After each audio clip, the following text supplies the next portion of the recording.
Nobody hears you. Okay, no one can hear us I because do. we had our stuff on mute, y'all. Breathe. We are hoping that Kendall can get back in and actually have audio. We were not able to hear him, which means you would not be able to hear him. For any of you who have been on Exodus Summit this weekend, then you know they were having technical issues as well. I don't know if it's something in the stars, if it's something the moon has crossed with Jupiter and Saturn, or so I don't know. I don't know, but we're going to roll with this, and we are going to roll with this. So you blaming the moon? Well, you know, when Jupiter aligns with Mars. Yeah, then peace will guide the planets. Well, this But ain't this ain't peace. Aquarius. So, because this ain't Aquarius, this is the sign of something else. I don't know, the age of something else, the age of confusion, or whatever. Okay, well, we're gonna keep trying. But we're gonna keep trying. We'll see if we can get Kendall on. He brother man sweat.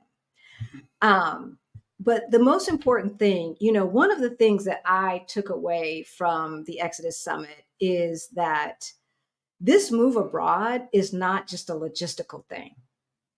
That we have to kind of realign our way of how we think about ourselves, the isms that we have not dealt with, and how we can present ourselves to the world in a more healed fashion.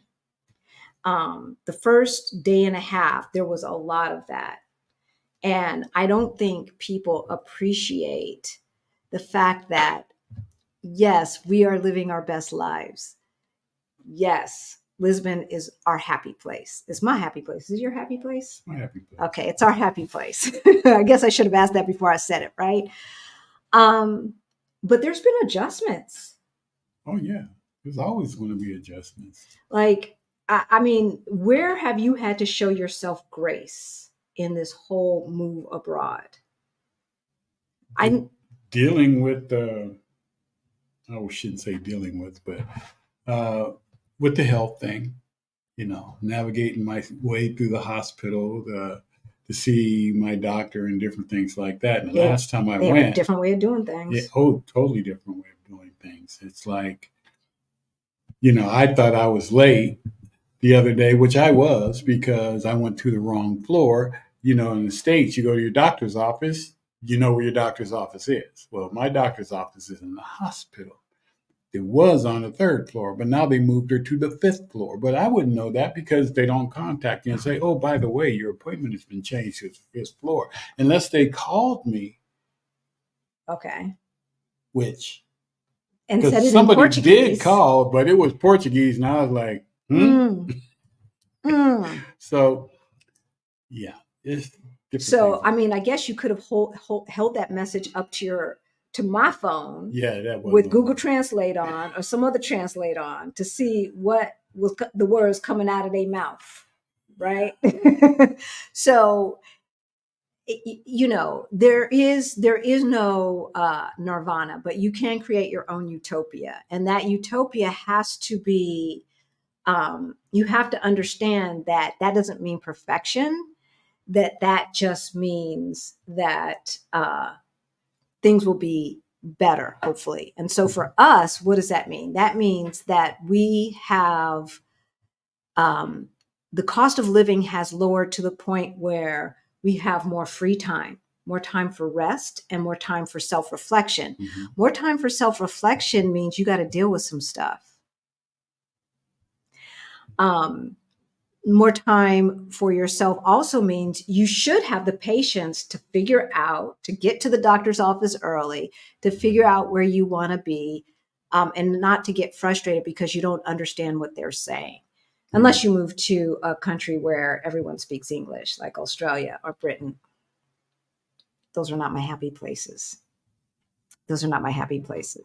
So we hope that Kendall has figured out his audio. The picture was fine. Kendall, we met Kendall for the first time at our June meetup. if you want to come to our meetup, our next meetup is June 2024. Down below, there is a sign up so that you can know exactly the date. Just plan around Juneteenth because that's how we operate. It's going to be around Juneteenth. And it's usually a 2-day affair. Kendall came. He came to the Juneteenth celebration. I can't remember if he joined us on the boat, but he definitely joined us at the party. Okay. Yeah. Joined us on the boat, joined us at the party, had a good old time, brought champagne for everyone. And he's been champagning his way around Lisbon. He's for the past. Loved. Like, how does he have more friends than we have? And he's been here for a third of the time. How does that work? Everybody loves Kendall. How does that work? Everybody loves right? Kendall. He's got that charisma, that thing, right? So let's see if he's got audio. If not, we are going to we're going to try to work this out, y'all. We're going to try to work this out, and we'll see how it's going to be. Kendall, we met Kendall, like I said, back in June. He has been here basically ever since. He is new to Lisbon, Portugal. He has sought residency and has obtained it. He is over the age of 65. He is a Black male and he is single. So for all of you who said, but what about I'm single? I don't know, I would say a third to half of our friends are single, be them male, female, LGBTQ or not. About half of our friends are single, right? And of all ages. So do not let your situationship be the thing that keeps you stuck in the matrix. No, you got to live the way you want to live and how you want to live. Exactly. But before that, we're going to introduce ourselves. Oh, hey, y'all. You acting like everybody know who you are. My name's Halisi. And I'm Rick. Welcome to our Black Utopia. On our channel, we talk about money, travel, and retiring abroad as we build generational wealth, right? And so we already said who we talking to today. I was going to say, you're going to ask me, so what we talking about? What we talking about today, Willis? Oh, you got to have fun. Yes, yeah, and not take things too seriously. Well, let's see if Kendall, we can get some sound. We will do that. I'm just going to let you know, if you are new to our channel, number one, do not expect perfection on this channel. That's not what we're about. Nope. We are about information, education, and building community. And sometimes stuff happens and we're going to go with the flow. So that's that. The second thing is, if you are new to our channel, then you might not know about 7.5 years ago, Rick and I got a wake-up call as we got close to, he got close to retirement age and I got closer to retirement age. And we looked at our money and it looked crazy. We had not planned well for retirement. We were overly optimistic like too many Americans are. And so we had a wake-up call. We had this meeting with a financial advisor who informed us of a very bleak retirement, right? Now, my thing was, look, they don't know us. They don't know how much money we're going to make in the future. And the fact of the matter was, I really was not willing to do the work at that point in my life to do what was necessary to get those big bucks. I just wasn't. I was tired. I was tired of the microaggressions. I was tired of being undervalued and tired of being overworked. So about 3.5 years ago, we got our financial act together, eliminated our debt, and went from negative 22,000 in net worth to over 1 million in net worth today. If any of that sounds interesting to you, if you need help with any of that, first of all, hit that subscribe button right now, because 50% of you who watch our videos are not subscribed. And then hit that notification bell so that you know every single time that we go live or drop a new video. We talk about everything to do with retiring abroad, getting your money straight, and living in another country. We happen to live in Lisbon, Portugal, but Lisbon, Portugal is not for everyone. All right, so we are going to bring Kendall onto the stage and see if we've got sound. Keep your fingers crossed, y'all. Hey, Kendall. Hey, can you hear me? And we still can't hear you. Hear you. Doggone it. Doggone it. And I have no idea what's happening. Did you reboot? Did you try rebooting your computer? So you restarted your computer. Did you give your computer permission to talk to StreamYard? Yeah. If you're not sure how to do that, then what we're going to do, y'all, we are going to have a Q&A today. We're going to talk about getting over your stuff for a little bit and then have a general Q&A. And I think we're going to bring Kendall back next week. What do you guys think? Let me know in the chat what you think. Look, wait, Nubianette said I can hear him. You can hear me. Yes. Hold on. Hold on. Hold on. Hold on. Hold on. Can you hear me now? If this was a rookie mistake, No. y'all. Okay, talk, Kendall. I'm talking. Okay, I still can't hear him. Said, did you tap? Hold on one second. Let me make sure it's not our settings. Did you tap your microphone? Talk. Now we can hear him. I can't hear him. I can hear him. You can hear Kendall, me. Kendall. Hold on, baby. Hold on. This is a Ricky mistake. Talk again. I'm talking. Can you hear me now? Okay. I still can't hear him. I think our something is wrong with our.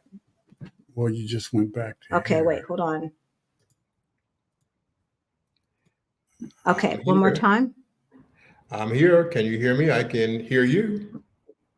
So I could hear you through my headphones. Yeah. Okay, one more And time. I don't have my headphones on. I'm just No, I talking. can't. Doggone it. One sec.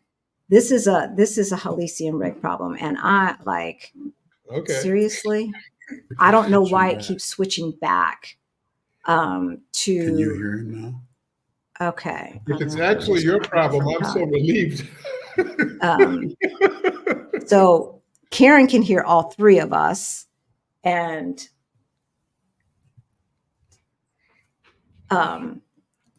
thank you y'all for your patience. We're gonna figure this out now. If it's us, let me see. Test.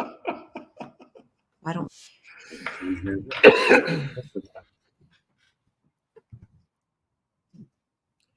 All right. Okay. I can hear him now. Say it again. Hear me. See? Yeah, that's in our speaker, but we don't want you to come through the speaker. Otherwise, Here, our put that in. microphone. Okay, we're gonna try one more thing, y'all. Again, I don't have my headphones on. I'm just talking to my computer. That's fine.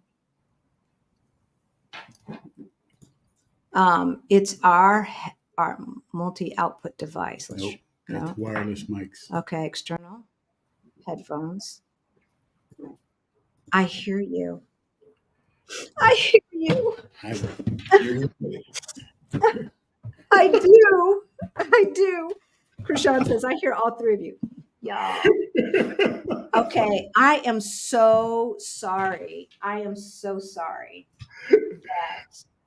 that this was a us problem all along, and we didn't check our audio settings. Can you hear him? Not here. I did. I checked the audio settings. I had everything coming through my headset. That's all right. I look. My husband is a professional. He did this for a living. So when he says he checked the settings, I am going to give him the benefit of the doubt. Okay. You don't have to give me anything. I know what I did. However, all I know is it was a us problem, not a you problem. So thank you, Kendall, for being patient with us. We love you. Portuguese patience. Right? I've even stopped sweating. I'm sweating. And I was like, some champagne. Right? Like, what we gonna talk about? You know, as a matter of fact, we should get some champagne right now. All right. But we're not gonna do that. We are not gonna do that. So we kind of introduced you. We talked about you a little bit, but why don't you introduce yourself? That's fine. I should issue a couple of disclaimers first. Sexy may be in the eyes of the beholder. So if you think I'm sexy, that's fine. But In reality, I did not move from Washington, D.C. I moved from New York, although I lived in Washington for a number of years when I worked in a previous administration and did a lot of international travel. I also have a son who shares the same name, who is in conniptions because he's a screenwriter out in California, and wants to make sure that Cuba Gooding and Cuba Gooding Jr. has everything straight, and that I'm not him. He's the more famous one, I should say. He wrote SEAL Team 6 and has been on a number of television shows and other sorts of things. So I used to be somebody. And finally, and most importantly, while I am not married, I do have a significant person in my life, and it's been in my life for a number of years. And I would not have been able to make this move without her. She does not live here in Portugal. She lives in New York. But she is the technical expert that put me through 2 smart TVs and my whole computer hookup and everything. So it takes a village. And I don't want to, It definitely does. Get it twisted. So, so I'm just going I'm living in Portugal. I am over 65 years of age, and I don't mind saying that I share a significant year with a couple of other people that are real celebrities. I'm the same age as Denzel. I'm the same age as as Oprah. And for those of you that watch Channel 4 News in New York or get your weather from Al Roker. Al Roker and I are also the same age. So 1954 was a very good year. In fact, Al and I went to the same school. We went to SUNY Oswego, and he wears the green and white all the time. And every time I got an alumni newsletter, his mug was on the front page. So you would think that nobody else significantly graduated from Oswego. But there are those of us that had a clearance and really couldn't be, broadcasting that way. So right. But I'm here living my best life in Lisbon now. And a lot of it is because of the things that you do and other YouTubers have done to get me ready for this move. I retired happily in 2020. Y'all know what happened in 2020. I mean, February 12th of 2020, I had an amazing party at my office. I had classical music that had never happened there before because it was something different. That same evening, my girlfriend and I flew to Rome, Italy that same evening, then went up to Florence. And when we came back, people were starting to mask up. And what is this about? And we had just come from Italy, which was the epicenter of the epicenter. Wow. Just on that cusp. Right. Small time frame. March is when it all started, right? So anyway, for the US. Yep. I got back here, and like the rest of us, everybody was on lockdown in 2020, and I'm newly retired. So I went into my research mode, which is some of the stuff that I did for the government in the first place. And thanks to YouTubers, of course, the first and the foremost is Our Rich Journey. Everybody started with Our Rich Journey, at least most people did. And I've had the pleasure through you folks and others to meet Ahmad and Christina. And there are a number of other YouTubers. I mean, Picky Lady travels the world. I mean, I went down to Mexico City, and because of her advice, I went to take a look at Portugal. Was not a lock. It was between, and you folks know this because you have residency in Mexico. So it was between Mexico and Europe. I knew that I wanted to do Europe.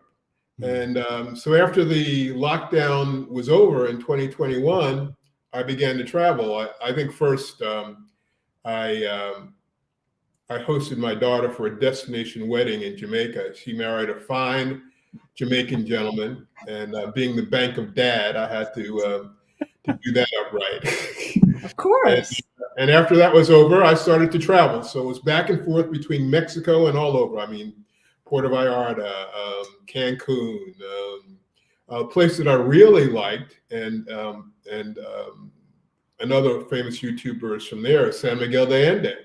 Oh. So San Miguel is right next to Querétaro, and it's a wonderful, safe city, as safe as Mexico can be.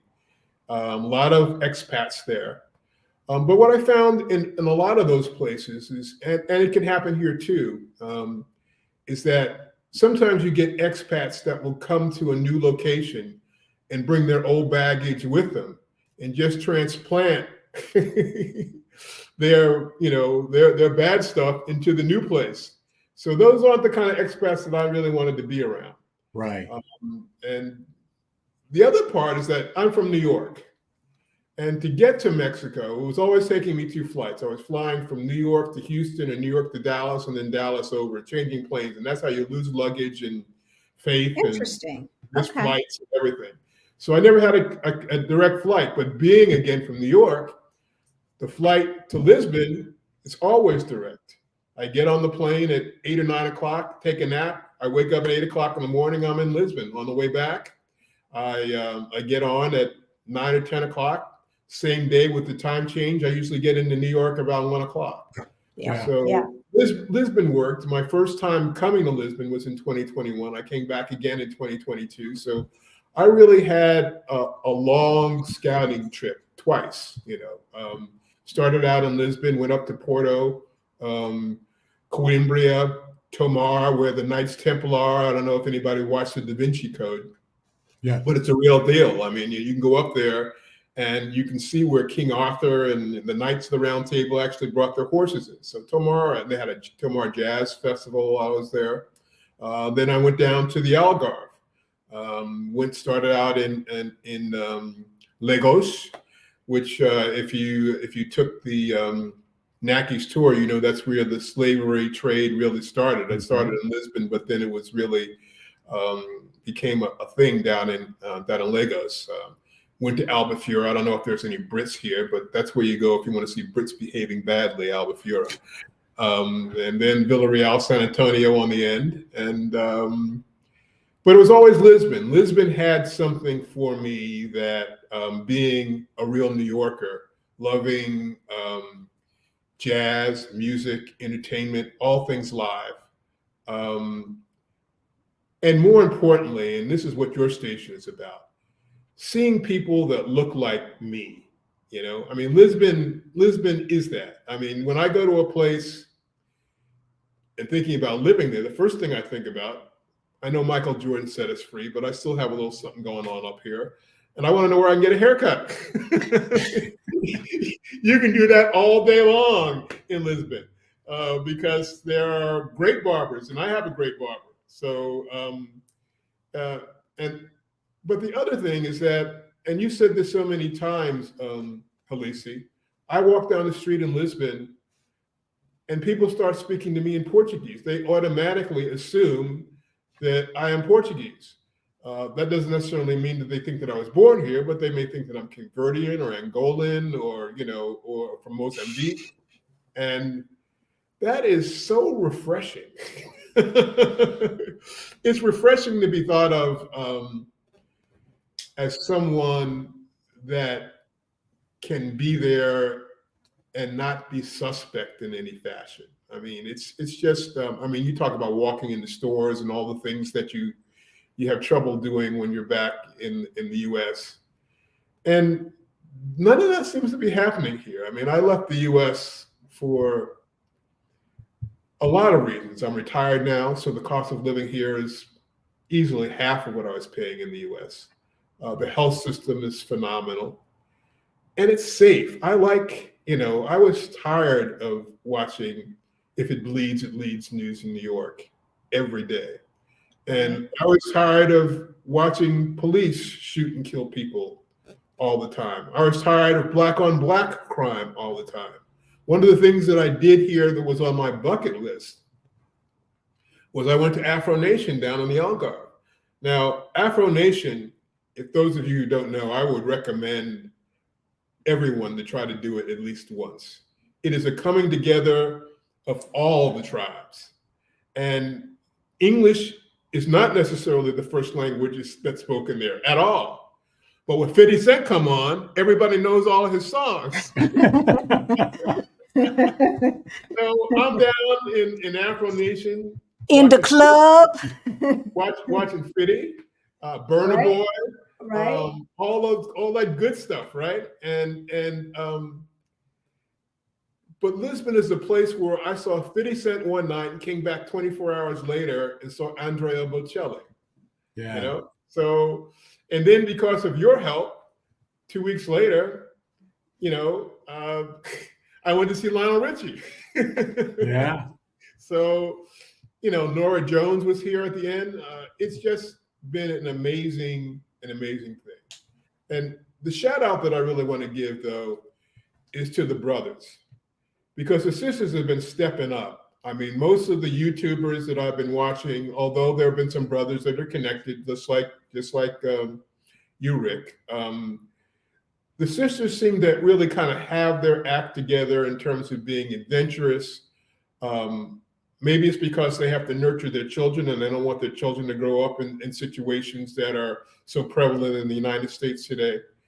But the brothers, particularly those that have an opportunity to have their money right. And for me, having my money right was the P word, pension.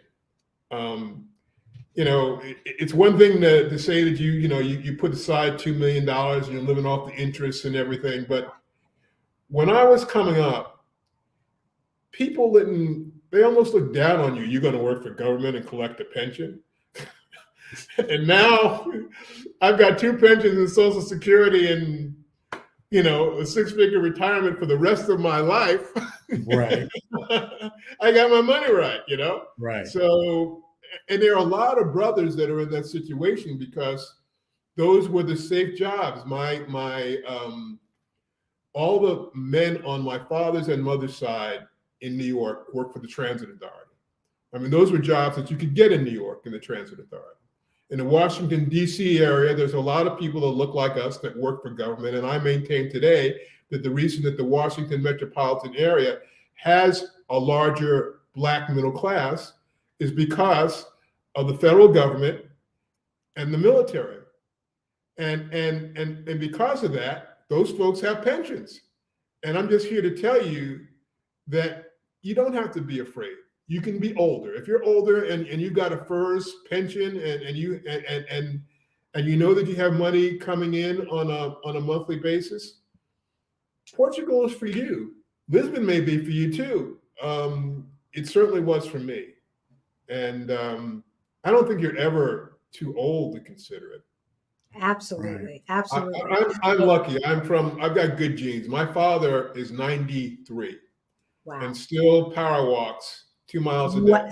That's why. And my mother's 92.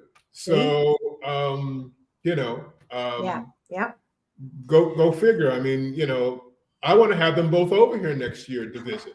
You know, my adult children have come to visit. Yeah, we met your daughter. Talking about it all the time, you know, and they see me in pictures with you guys with champagne and everything, and they want to, what's Dad doing? What's that about? Like, how can I live the good life? Yeah. Right. So that was a little long introduction, but that's okay because I'm going to dig. I've been taking notes on some of the things that you said. We're going to dig into it.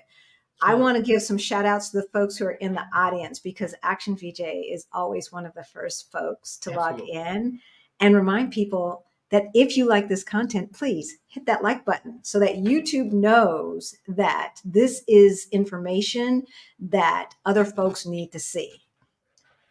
Right? Right. Hey, Regina. Hey, Latina Yogi. We've got Helen in the house and That's Karen new. Louise. Is she new? Helen? Helen Hall Rivers. I'm not sure. We'll go back. So glad you could make it, Karen Louise, to a live. Yes. Helen Hall, let us know if you're new. If you are, welcome. I because of the name Hall, it seems like I'd seen it before, but I'm not positive. So, Kay Renee, good to see you in the house. Living Life of Lounging, Auntie Trey. Thank you for hanging out, S. Taylor and Sheila and Vanessa Ruiz. Let me move my Alberto. Thank you for sticking it out from Greensboro. My cousin. I have a cousin who lives in Greensboro, North Carolina. My cousin owns a restaurant there, I believe. Yeah. Yeah. In Greensboro. Okay. Yeah. Damien, and we've got Jametta. Good afternoon. We have some people who are trying to go back and forth. Thank you, Karen Louise. We have some folks trying to go back and forth between Exodus Summit and us, and I understand. If you're not Black female, then you don't know. And so this may be a male heavy show. So maybe it was best that we schedule Kendall for tonight, because some of our ladies are missing. So Dee Dee, hey, good to see you. Pinky, KB, Victoria, Carolyn Harris. Thank you, Nubia Net, and thank you for letting us know that you could hear him, because y'all, we'd still be tripping. we would still be tripping with this computer, like changing his settings in the middle of things and everything else. So for those of you who do not know, and we're not at Exodus Summit, we have partnered with Blackset Global, with Krishan of Blackset Global, to host the Move to Portugal Virtual Summit. If you have questions on how to do this thing in Portugal, this is the virtual conference for you. It's all virtual, so no matter where you are in the world, you can log in and get information. We will have tax experts. We will have real estate and housing experts. We will have healthcare and health insurance experts, and everything in between, from getting a remote job with Liberia Jones, right, Yes, to a men's talk with my honey, and everything in between. So this is something that you don't want to miss. The information is at the top of the description below, right underneath the description of the video. You will find a link. And then you can join Kendall and us, and hey, be out in these international streets, y'all. Hey, Maria. Like I see those pictures of you. Hey, Rhonda. I see those pictures of you here and there with these people and that, and I'm like, how do we have more friends than we do? Hey, Ray of Sunshine, we're glad to see you here. Hey, friends. Hey, family. We love you. We love you. We love you. And we thank you so much for hanging with us through these technical difficulties. You know, something is in the air, and there is no reason why it kept switching back and forth from our microphone to our headphones. Thank you, Marguerite. So Marguerite is here, y'all. yes, she is. All right. She is here. This time last year, she was in the States. In the spring, she was here doing her scouting trip with the meetups. Yep. Right? And getting her stuff together. And now she is here. And we spent Friday night with her drinking sangria and having a good old Having a time. great time. Yeah. Right? Looking over the river and the view from the top of one of the 7 hills of Lisbon. And so we thank you, Marguerite, for the super chat or super sticker. I can't tell which one. As you all know, we have Beyond the Bling Money Mindset Makeover for Financial Independence. It is our financial course for those who are starting a little bit late in life and may not have a beautiful government pension like Kendall does. It is not too late to get your money straight. We have one more scholarship that is available. And so all of our super chat money goes to our scholarship fund. And that's how we are able to offer those seats and that participation. So let's get right down to it. So first of all, I'm going to have to correct you because you said you are nobody. You are somebody. You are a lot of somebody. The United States wants to decide whether we are somebody or not based upon our contributions to their GDP. Coupled with that, the status of the position that you hold.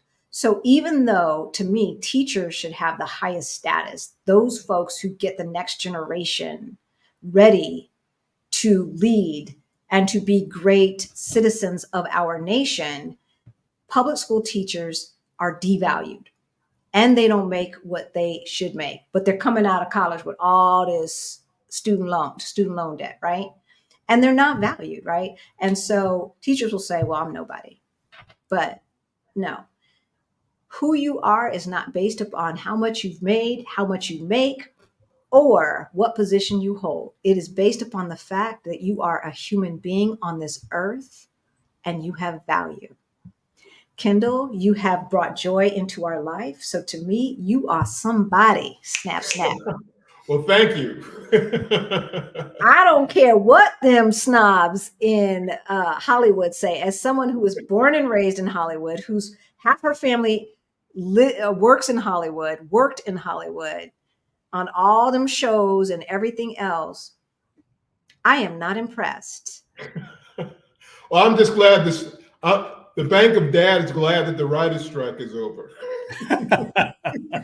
That piece right there, I understand. Son, get out your daddy's pocket. Save 50% of the pay that you make from your writing assignments and get out your daddy's pocket. We will put a senior next to this so nobody gets mistaken about which Kendall Lampkin is on the YouTubes, is on the internets, right? So Carolyn says, just turned 62 months ago, married and ready to retire in style. Yes, I thought I was the only one who thought 60 was enough to give to the system. I want my time back, right? Like this time is not promised.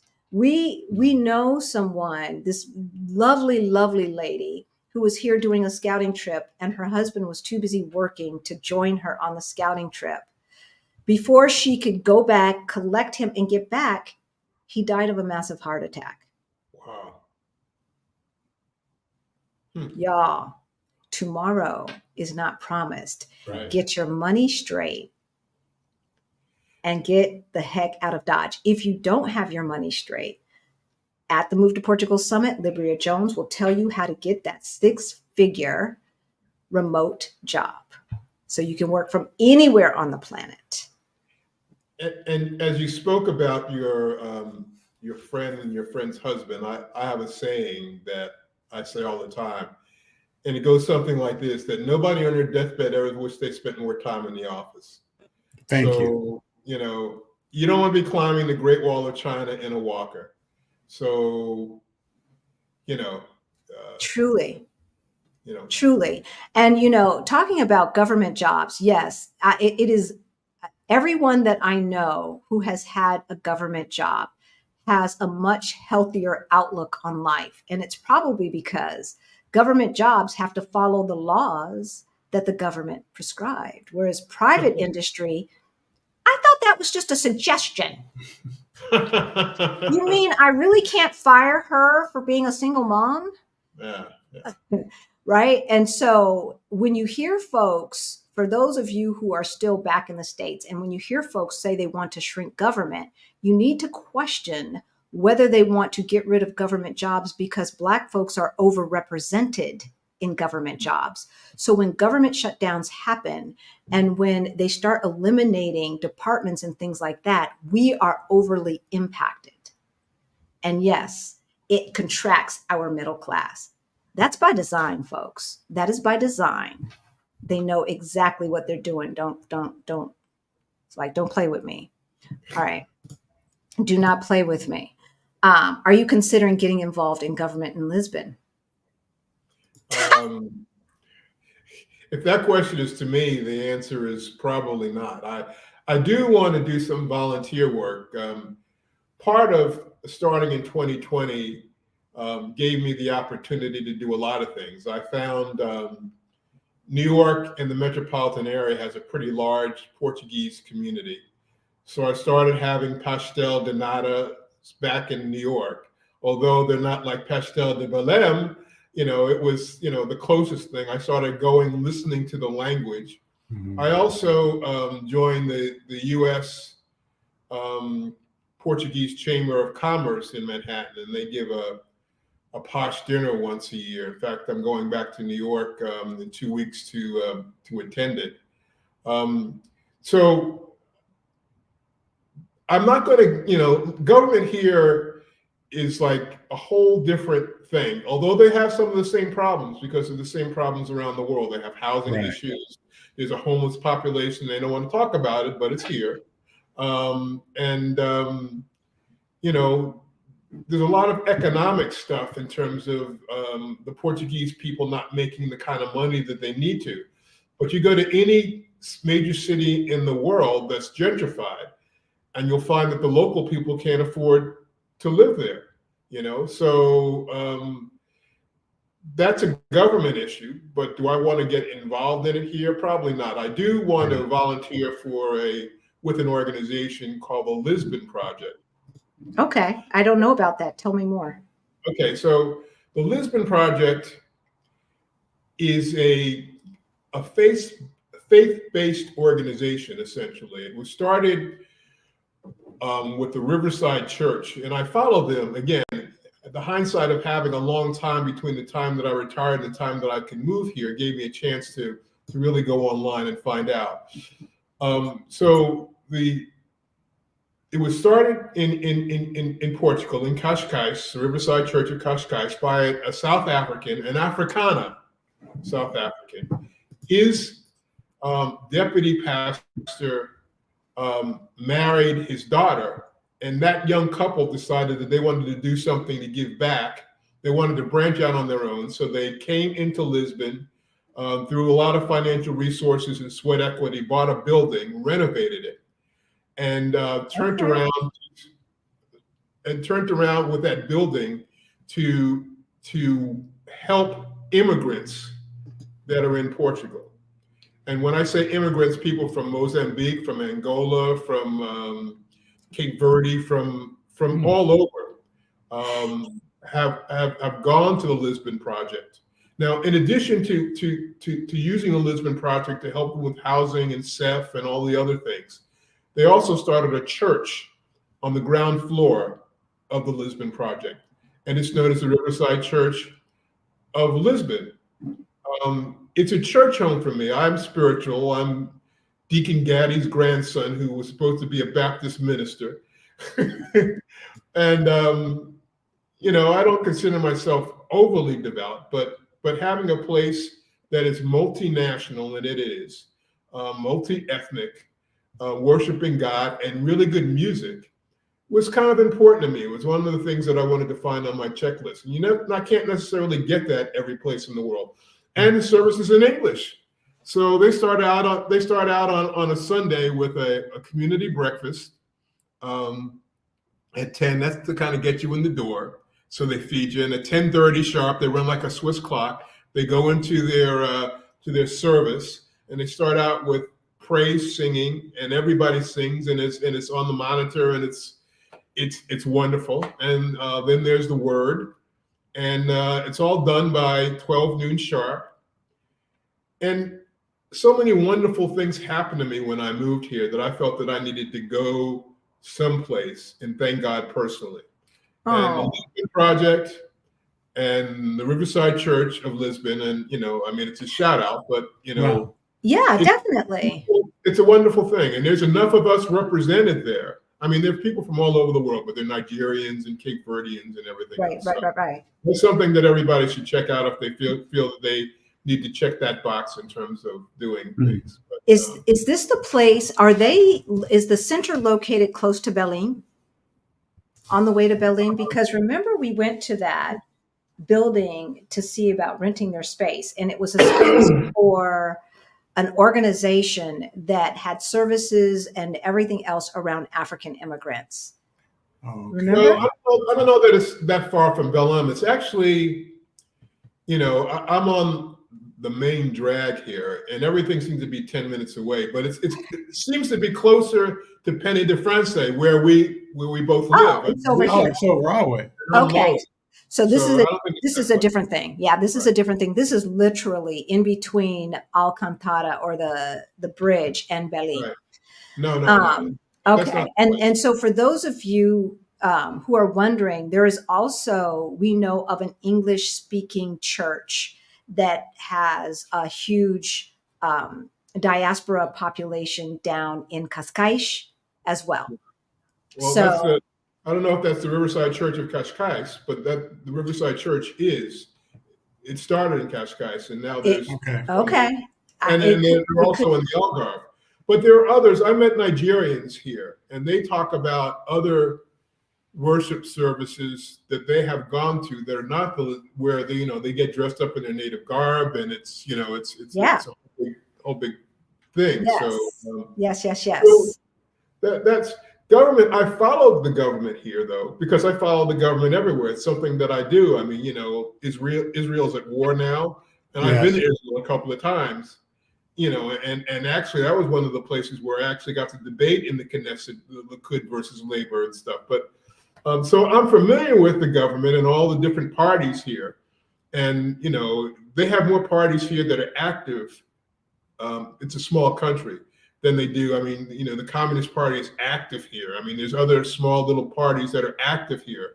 And we seem to only have two parties that are active, and they're just, I don't have to say anything more. I mean, they're shutting down the government and messing with everybody's life. So I'm glad to be out of that. And right. They think it's a monopoly game over in the United States. Yeah. Like, this is not a game. You guys are playing with actual people's lives. Yeah. And it's not funny. And so you brought up something, Kendall, that's very important. You don't want to get out of the frying pan into the fire. So just because it's a nice place to vacation does not mean, and or have an adventure vacation, does not mean it's a place to live. I've told y'all, I've heard from this gentleman from Russia who's having problems getting a Social Security check.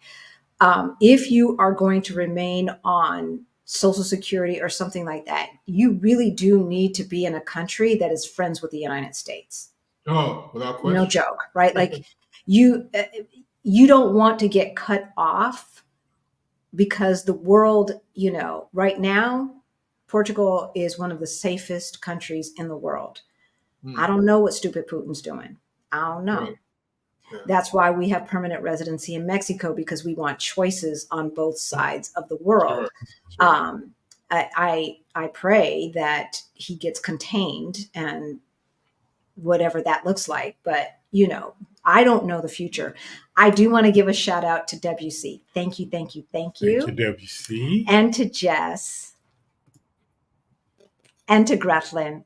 Thank you all for helping our community get their money straight. A lot of the information that we have available today was not, our parents didn't know. Nope. We had no internet. There was an internet. We didn't have access to it when we were kids. And you needed, close to $20,000 just to walk into the door of Fidelity and a broker to make an investment. And so, it's really easy for some folks to say, well, we just did this or we just did that, but you don't know what you don't know. And if you're getting this information later in life, that's okay. Yeah. Give yourself grace. It is never too late. I know folks who have started in their 50s, and before they were 70, they were millionaires 2 and 3 times over. It can be done. It can be done.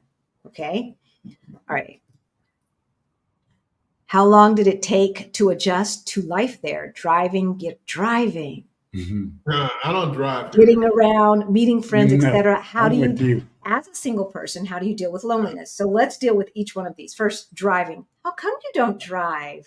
I've driven in some of the craziest places in the world, and I drive in Manhattan regularly. I've driven in Cairo, Egypt, where stoplights are a matter of suggestion. But this is sort of like, I think there was a ride, a thrill ride at the old Coney Island called the Wild Mouse. And it would go up the hill, then downhill, then around the corner. Oh my God. Yep. That's what driving here is like. And the other thing is that the locals know how to do that. Now, Portuguese people are calm, they're patient. They'll take all kinds of time when there's an elderly person on the checkout line. I mean, it's just a wonderful thing, except when they get behind the wheel. Oh. What is that? A switch, something happens. And every time I get in an Uber, before he pulls away, my seatbelt is on. If I could put on 2, I'd put on 2. Yeah. Because no joke. No joke. I mean, and I've been on public transportation 2 times where there's actually been an accident. Not many people see that. I was on the tram 28 and it rear-ended the back of a car. Now for the tourists, nobody got hurt. It was just a minor fender bender. For the tourists, it was amazing, and all the New Yorkers went out and started taking pictures. They thought they were going to sue somebody. They're waiting for somebody to go. We Americans. Oh my gosh. This is not a litigious society. Right. Because if it was, trip and fall lawyers would just have a field day. I mean, you can't. Oh my God, yes. Can you imagine? Yeah. This is not an ADA mandatory compliant country. Nope. No, not at all. It is not. And if they say it's just a couple of miles or right down the road, is it right down the road or right down the road? Exactly. If it's right down the road that way, I'm out.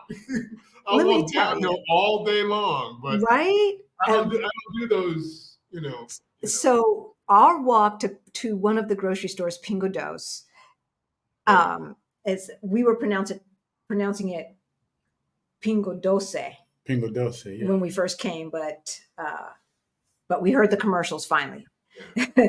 And the literally the sidewalk gets about this narrow. Oh my God. And there are, like, when it widens out a little bit and the road widens out, there are diagonal parking spaces, but there is a line that the cars are not supposed to have their butts over, right? If you've got like a BMW station wagon, don't be parking there. That's not the parking space for you, boo. Mm-hmm. So the other day I'm walking and the trolley had an accident and hit the back of one of those cars who hadn't pulled in enough. And I was like, this person's going to come out. You don't even want your elbow out the window. I mean, you can use limbs. I mean, Truly. And even walking down the sidewalk. So y'all. There's barely enough room for the Holy Ghost. Yes. There's plenty of times I had to turn sideways to be flat when that tram came by. Truly. And so Laura also asked about loneliness. Yes. And if you have special people in your life, do you miss them? Sure you do. But I haven't had time to be lonely here at all. And I don't want that broadcasted too much, but I have more, and something happens, particularly with our folks, when we move abroad, people that you may have gotten together with. Alex, our mutual friend Alex says this a lot. You might get together with him Wednesday if they said, let's get together Wednesday. But here you seem to make an effort. And different kinds of people. I mean, I haven't shared this with you largely, Halisi, but we are completely politically opposite. As hardcore as you were on the left, I was on the right. I'm not a Trumplican, but I was clearly a hardcore back in the day when being a Republican was respectable.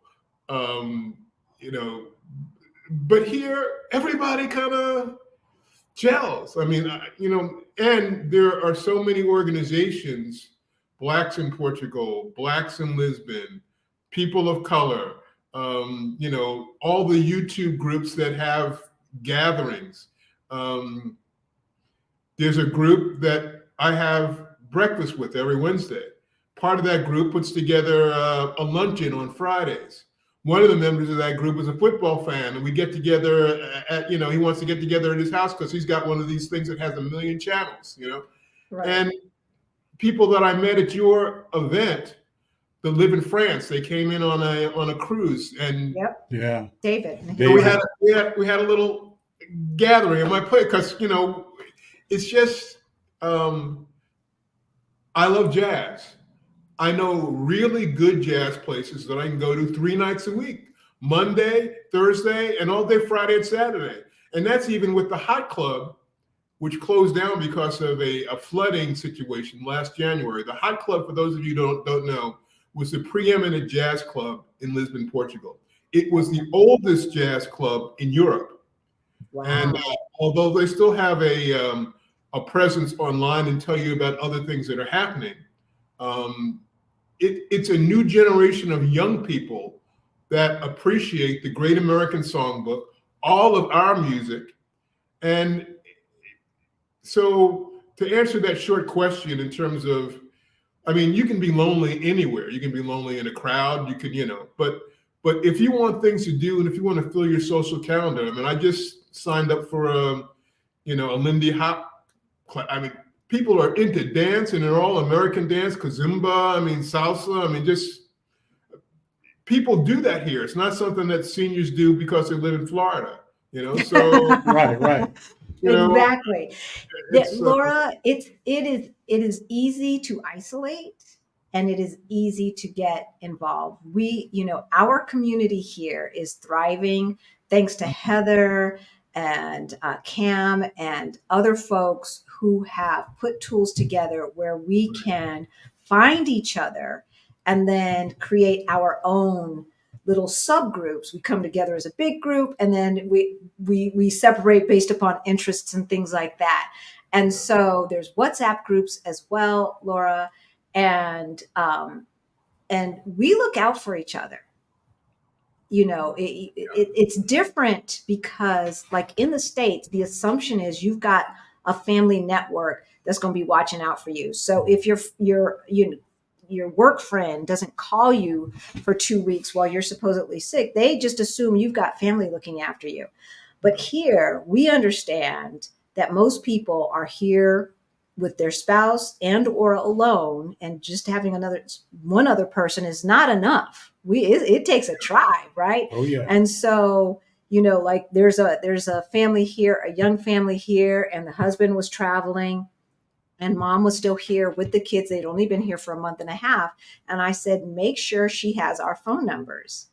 She is not out here alone. If she needs a break, if she needs help, if something's jumping, whatever, we are here, because we don't ever want folks to feel like they're on an island. Right. And you will find that all of the types of people that you loved in the United States are all concentrated right here. Oh, yeah. in our Lisbon metro family. Just right? the like-mindedness. You're around people that are like-minded. Yeah, you have more male friends here Oh yeah. than you had back in Denver Oh, yeah. after living there for 35, 40 years. Oh yeah. Definitely. He was just hanging out yesterday with a father and his son, playing adult toys, Yeah, we the was flying drones. We was having a good old time. right?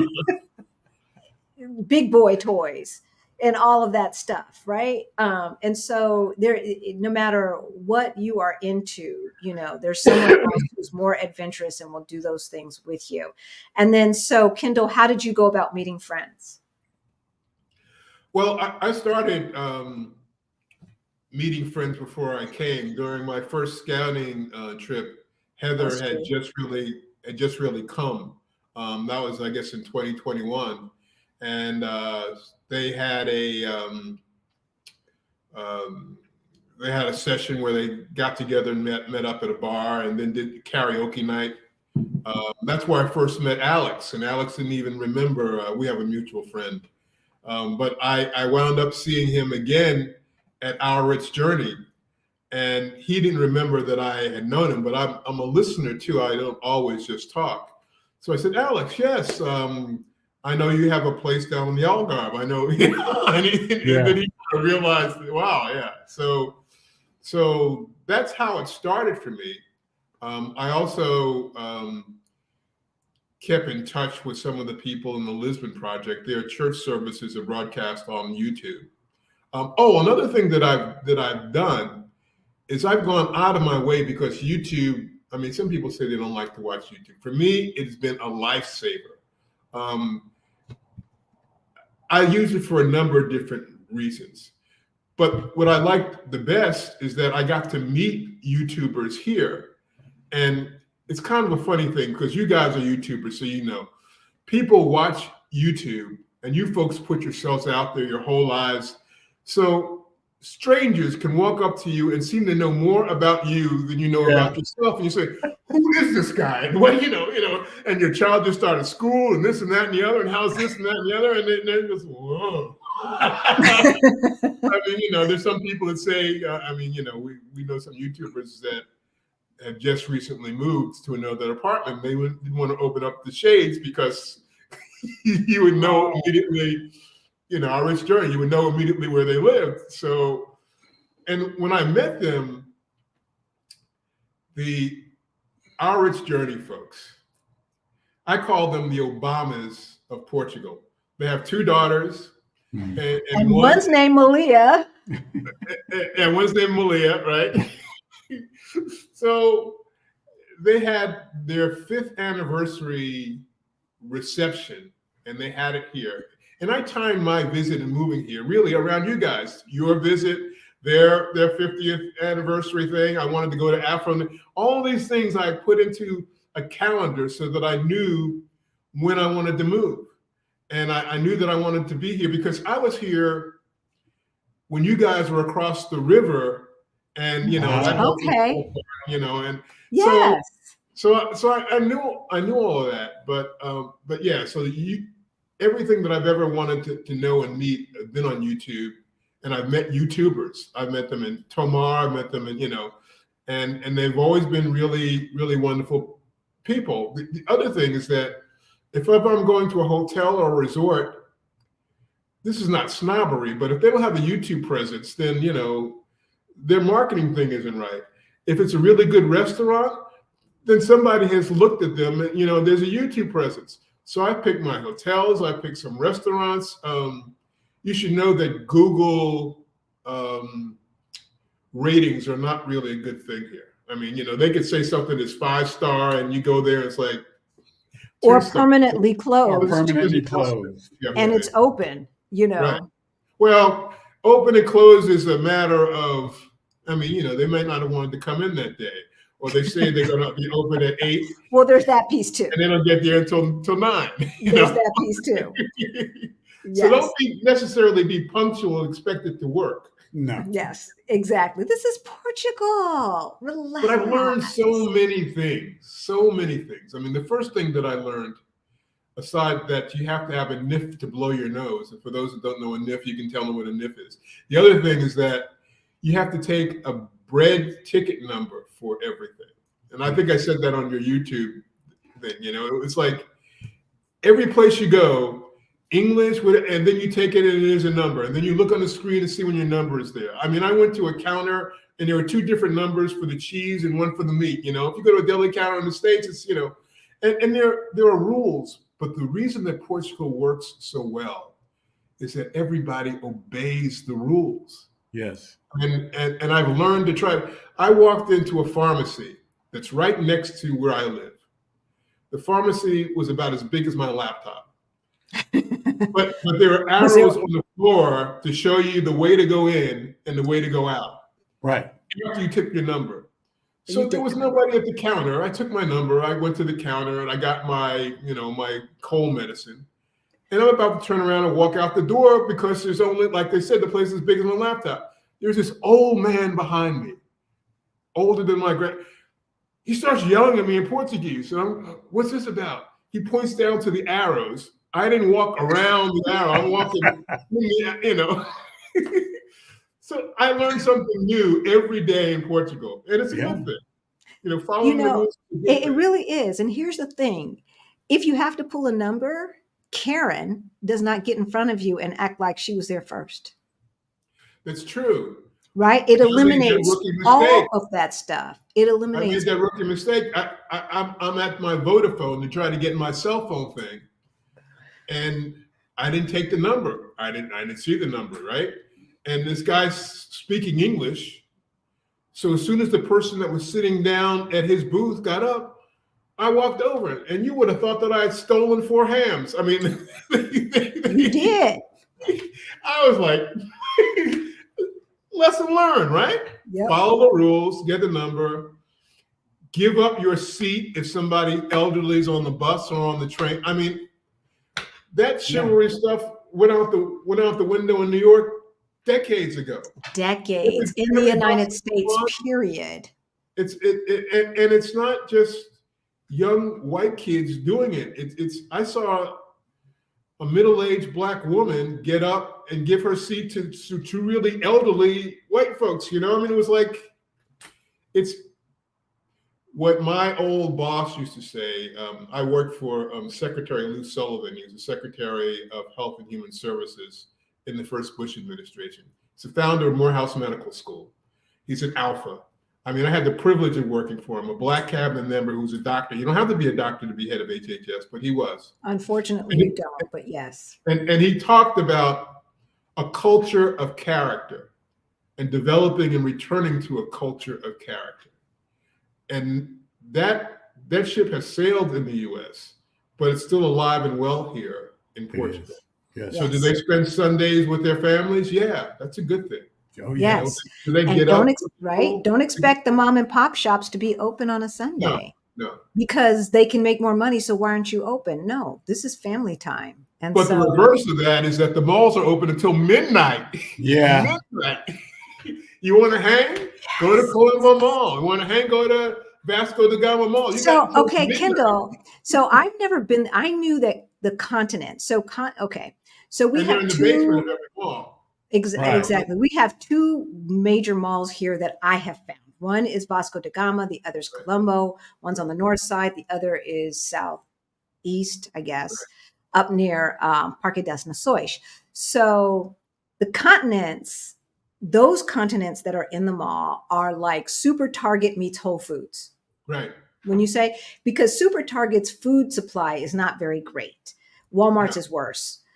Right. So, so you get a good grocery experience with a real butcher, a real fishmonger, a real baker, and all of that, with selections of cheeses and all of that. Oh, yeah. And then you can also buy your yoga mat and a lamp and some light bulbs, some pots and pans, and your wine. Oh, you got wine. Good wine. You ain't got to go nowhere. Right? And they even had like $4,500 port. Oh, yeah. At the continent in the mall. You can get whatever tap you want. So I thought only the continent. I buy a continent all the time. See, there you go. So I thought that the continent was only open until midnight, but you're saying the whole mall is open till midnight? So all the other stores are open? Yeah. Now there may be a couple that close, but the mall is open until midnight. Wow. And usually they have, just like in America, they do have cinemas in there as well. Oh, yeah. So, yeah. All right. Cinemas, we've got courts, everything that you need to get done, you can get done in the mall. And in Colombo, I mean, they have barbershops on the ground level. I mean, you know, look, it is a whole new level. Like the way they have made getting services a bit more accessible for two reasons. One, like I told y'all, at 3:30, the banks are closed. Not we are cleaning up to close. At 3:31, the door is shut. 3:30 is locked. 3:31, they are walking out, which means they are preparing at 3:00. When work is over, work is over. No joke. It's so lovely to see families in the park across the street from us at 4:30, 5:00, playing with their kids, not having to rush home at 6:30, 7:00. So WC Evangelista says, I'm collecting my New York State pension in 3 weeks after 32 years of working a government job. Hey, congratulations. Yes. And so don't let those Social Security people tell you got to wait until whatever. I mean, I did the math on that. Now, my daughter, she's going to shoot me for this, works for Social Security. But I went to see, because at 65, it's actuarial, right? So they take a look and they try to figure out how long you're going to live. That's right. Said, how much more am I going to get if I wait until till 70? When we did the math, it was about enough for a cell phone bill. I said, I'm out of here. Yeah, thank you. I'm out of here. It is not worth it. And so it's just not worth it. And for those of you who retire before the age of 62, realize take your Social Security at 62, because it starts going down every year for early retirees. It starts going down. You could lose as much as 30%. So put that into your move abroad plan. So WC and Evangelista, when's your move date, baby? When is your move date? Inquiring minds want to know. Okay, Renee, Kendall, how was your visa process being retired? Was it smooth? Well, your visa process depends on where you live, because the Portuguese government, and they're not alone in this, have contracted the visa process out to, I'm past this now, a horrific organization called VSF. VFS, yes. Now, what that means is that they divided up the country. And if you're on the West Coast, you could be, way down in San Diego, but your office is going to be in San Francisco. If you're in LA, your office is going to be in San Francisco. If you're in Denver, Colorado. If you're in Denver, Colorado, your office is San Francisco. All right. So for me, my office was in New York. Now, I lived, 40 minutes, 35 minutes outside of Manhattan where the office is located. So that wasn't a problem for me. So if you have to go back and forth a couple of times, that's not an issue. You're not taking a plane, you're not paying for a hotel, Now, having said that, there were some folks that applied. I applied on March 9th. There were some folks that applied on March 9th just across the river. It's not even the distance from where I live to where you guys live, across the river in Newark. Okay. They applied on March 9th. I applied on March 9th. They were through everything in 30 days. It took me 109 days. So the worst office in the country is San Francisco. The next second worst is New York. Then you start getting better. You get Newark is great. Washington, D.C., because it's an embassy there, is great. I think there's a place in Boston that's not so bad. So the visa process, and they keep changing things. The one thing that I would recommend, and this is no secret, American Friends in Portugal has a Facebook group that a lot of people feel the need, and God bless them, because I hire an accountant to do my taxes, but I DIY'd my D7 visa process using the American Friends in Portugal. Their application process was flawless. They have all the notes and everything. I mean, I was even able to download the application and type it all in. Knew not to open my FBI background check. There's all these things that you got to do. There is one thing that happened, and it changes, because things change all the time, just like they're changing the whole tax regime, NHR. So when I got my date, I had this folder, and it was methodically. I practiced it. I mean, I was like practicing, like doing the script, everything that I had to do when I got to in front of that person. I had my application, I had my personal statement, I had my CEF, I had my bank account, I had my where I was going to live, and I had everything, and it was in that order, right? And as soon as I get to there, and there's a worksheet, when I get to the VS office in New York, it's funny. There's this woman that walks around, and she is the worksheet Nazi. So if you didn't have your worksheet, she'd go, does everybody have their, yeah, because otherwise we're going to. So I have my little. So I get to the front, and they go, do you have your worksheet? I go, yeah. Oh, we changed the worksheet. You're killing me here. You changed it. Now, they didn't change. What they did is they changed the order. It was the same stuff. But I had practiced having one thing here, Right. So going for, okay, give me your NIF. Here's my NIF. Where's your, so I'm back. I mean, I had everything, and it worked out. But it was just, and they can do that. Because people That's right. Because things change all the time. And different offices ask for different things. Yes. So it's a complicated question on the D7 part. Most people are retired or coming on the D7. Now the CEF is a whole another matter. I don't even want to get into that yet, because 109 days later. I mean, I had an apartment, and I love my apartment. I got it in January and knew that I wasn't going to be able to move in until June because that's when it was going to be available. And that was fine because I had my whole life, I'm retired, and my visa wasn't there. I mean, I told them when I made my application the day that I was flying to Lisbon, I told them because I was moving into my apartment. And they said, Welcome to the club. That's I nice. came on a tourist visa, right? Because there's no way that I was going to allow my apartment to be vacant, during the summer months. That's and right. When it is worth a gazillion, I mean, it's worth a whole lot of money. And so, I mean, I have a very nice place and it's got a lot of great amenities. And so I wanted to be here, and I came here, my kids came to visit and all that, and then I get the approval, right? So most people fly back right away as soon as they get. I wasn't flying back right away because my kids were coming. I mean, I had things to do.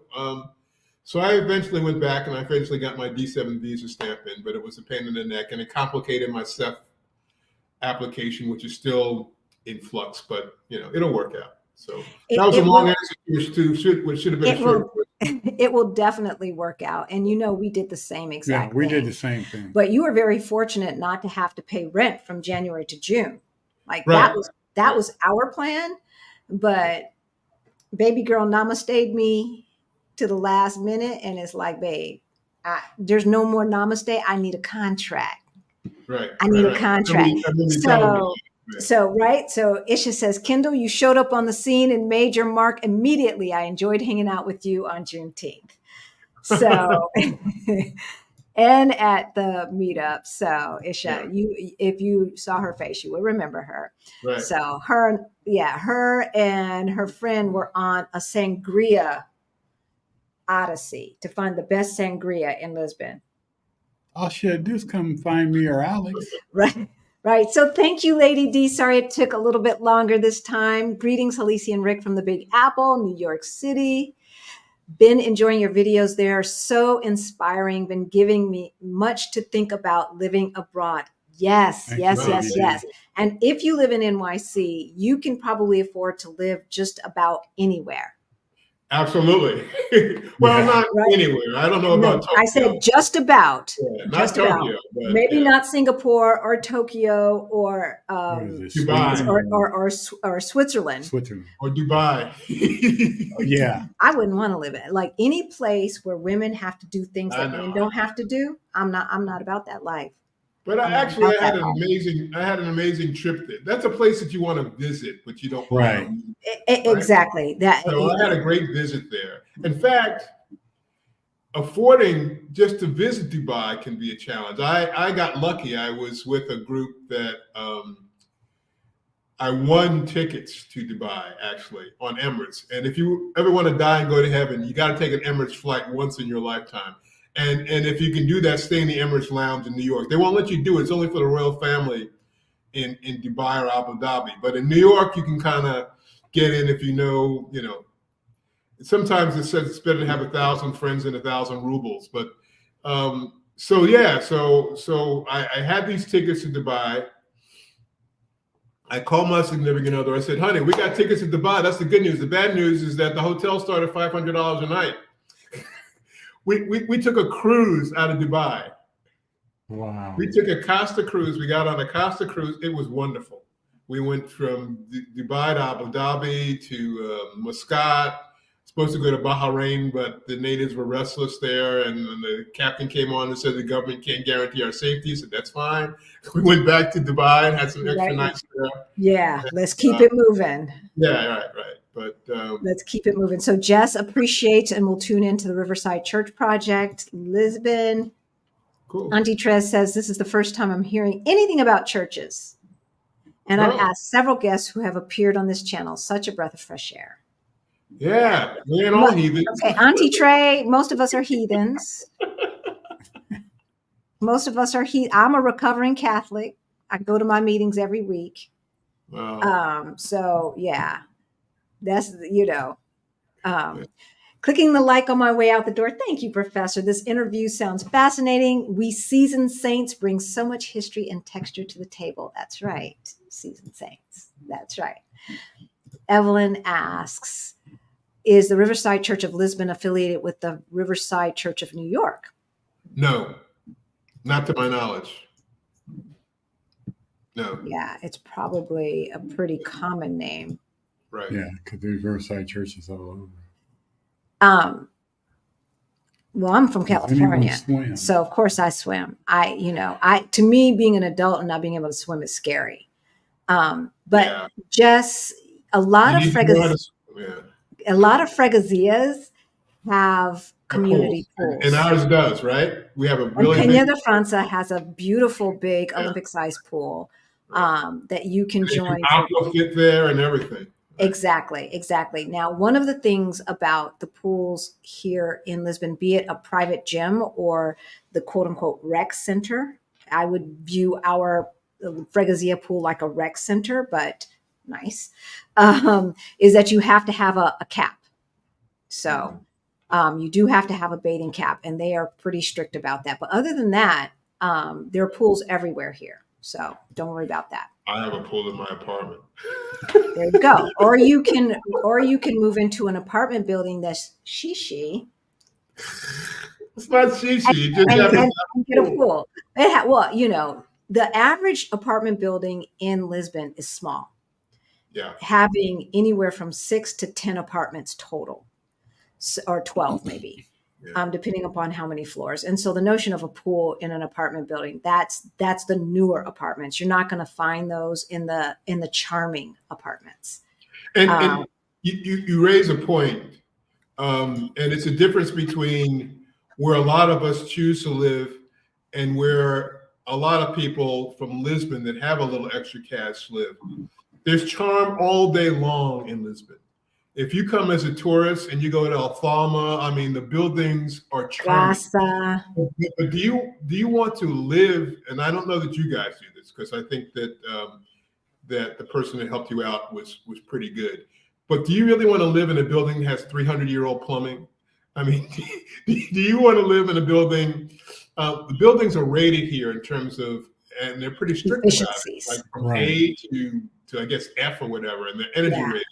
So again, very, very lucky. My building is 3 years old. The energy efficient rating is amazing.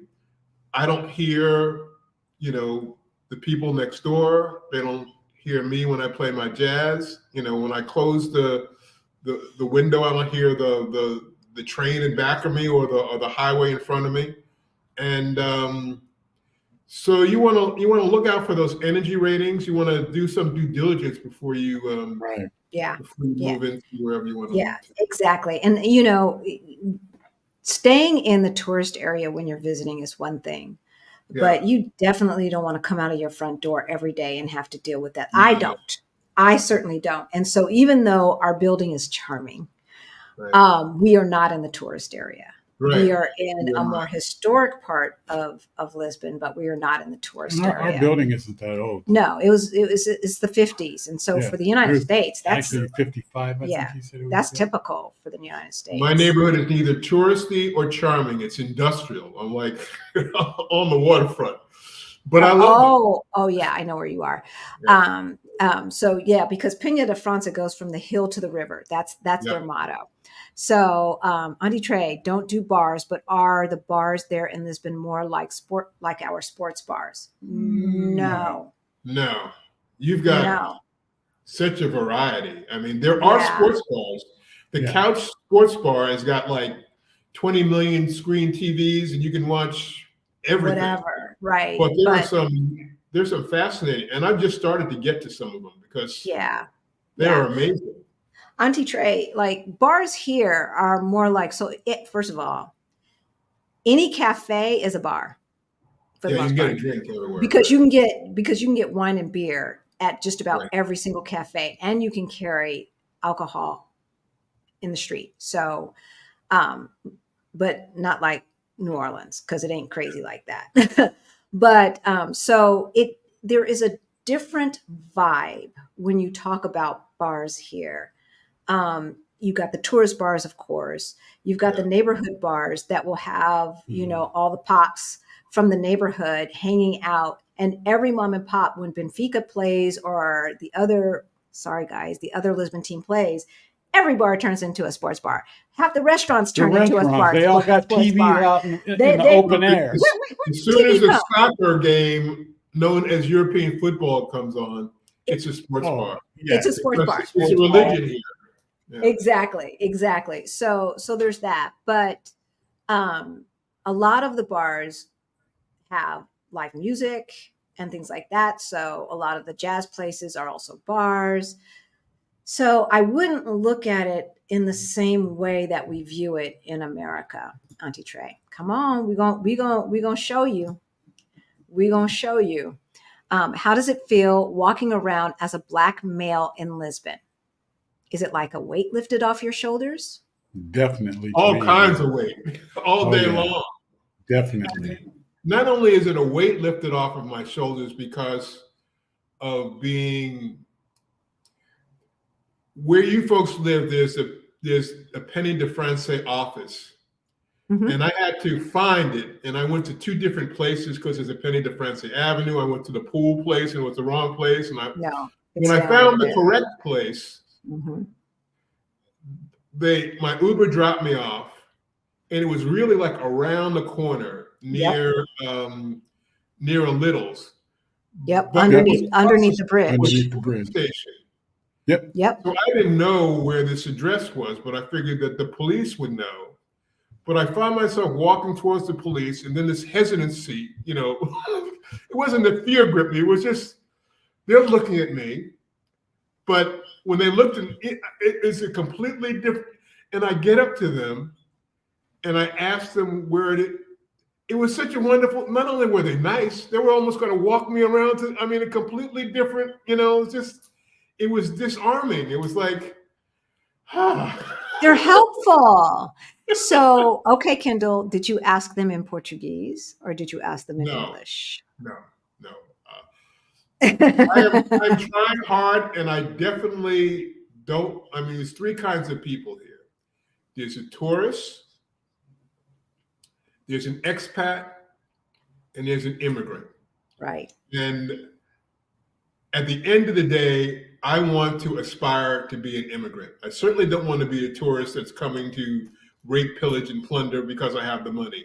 I don't want to be an expat in my own cocoon, just learning English and being around only English people. In fact, I'm trying to help out. The person that was helping me technically was Brazilian. There's a lot of Brazilians that live in my building.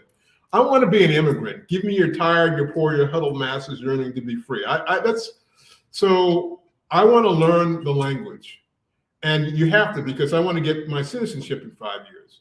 Right. But it's my next big step in terms of, I want to get past bon dia and bon time, bon wait. Tudo bem? I want to get like Rick. I want to know my NIF in Portuguese. Hey. So how do you feel as a Black man walking around these Lisbon streets? It's like Kendall said, it's like everything is lifted off of you. You don't feel threatened. You're not turning around and looking. I always say my biggest fear is me being upset at how somebody, thinking that, oh, well, they're looking at me a certain ways or thinking a certain way, and me being upset. And I calm myself down all the time because you got to get past that. They talk loud, especially older people. They talk very loud, and and it's not always in a kind sounding way. Because we don't understand. Because we don't understand. Exactly. So the mindset is different too. it's like when you walk the streets and you see other Black people in the U.S., it's out of a Southern tradition. There's a nod, there's an acknowledgement. In some cultures, some African cultures, it is not a sign of disrespect. It's almost secular. You don't you don't look a person in the eye, right? And not everybody shakes hands. So you have to get over your whole. I was at a jazz club, and there was this long alleyway.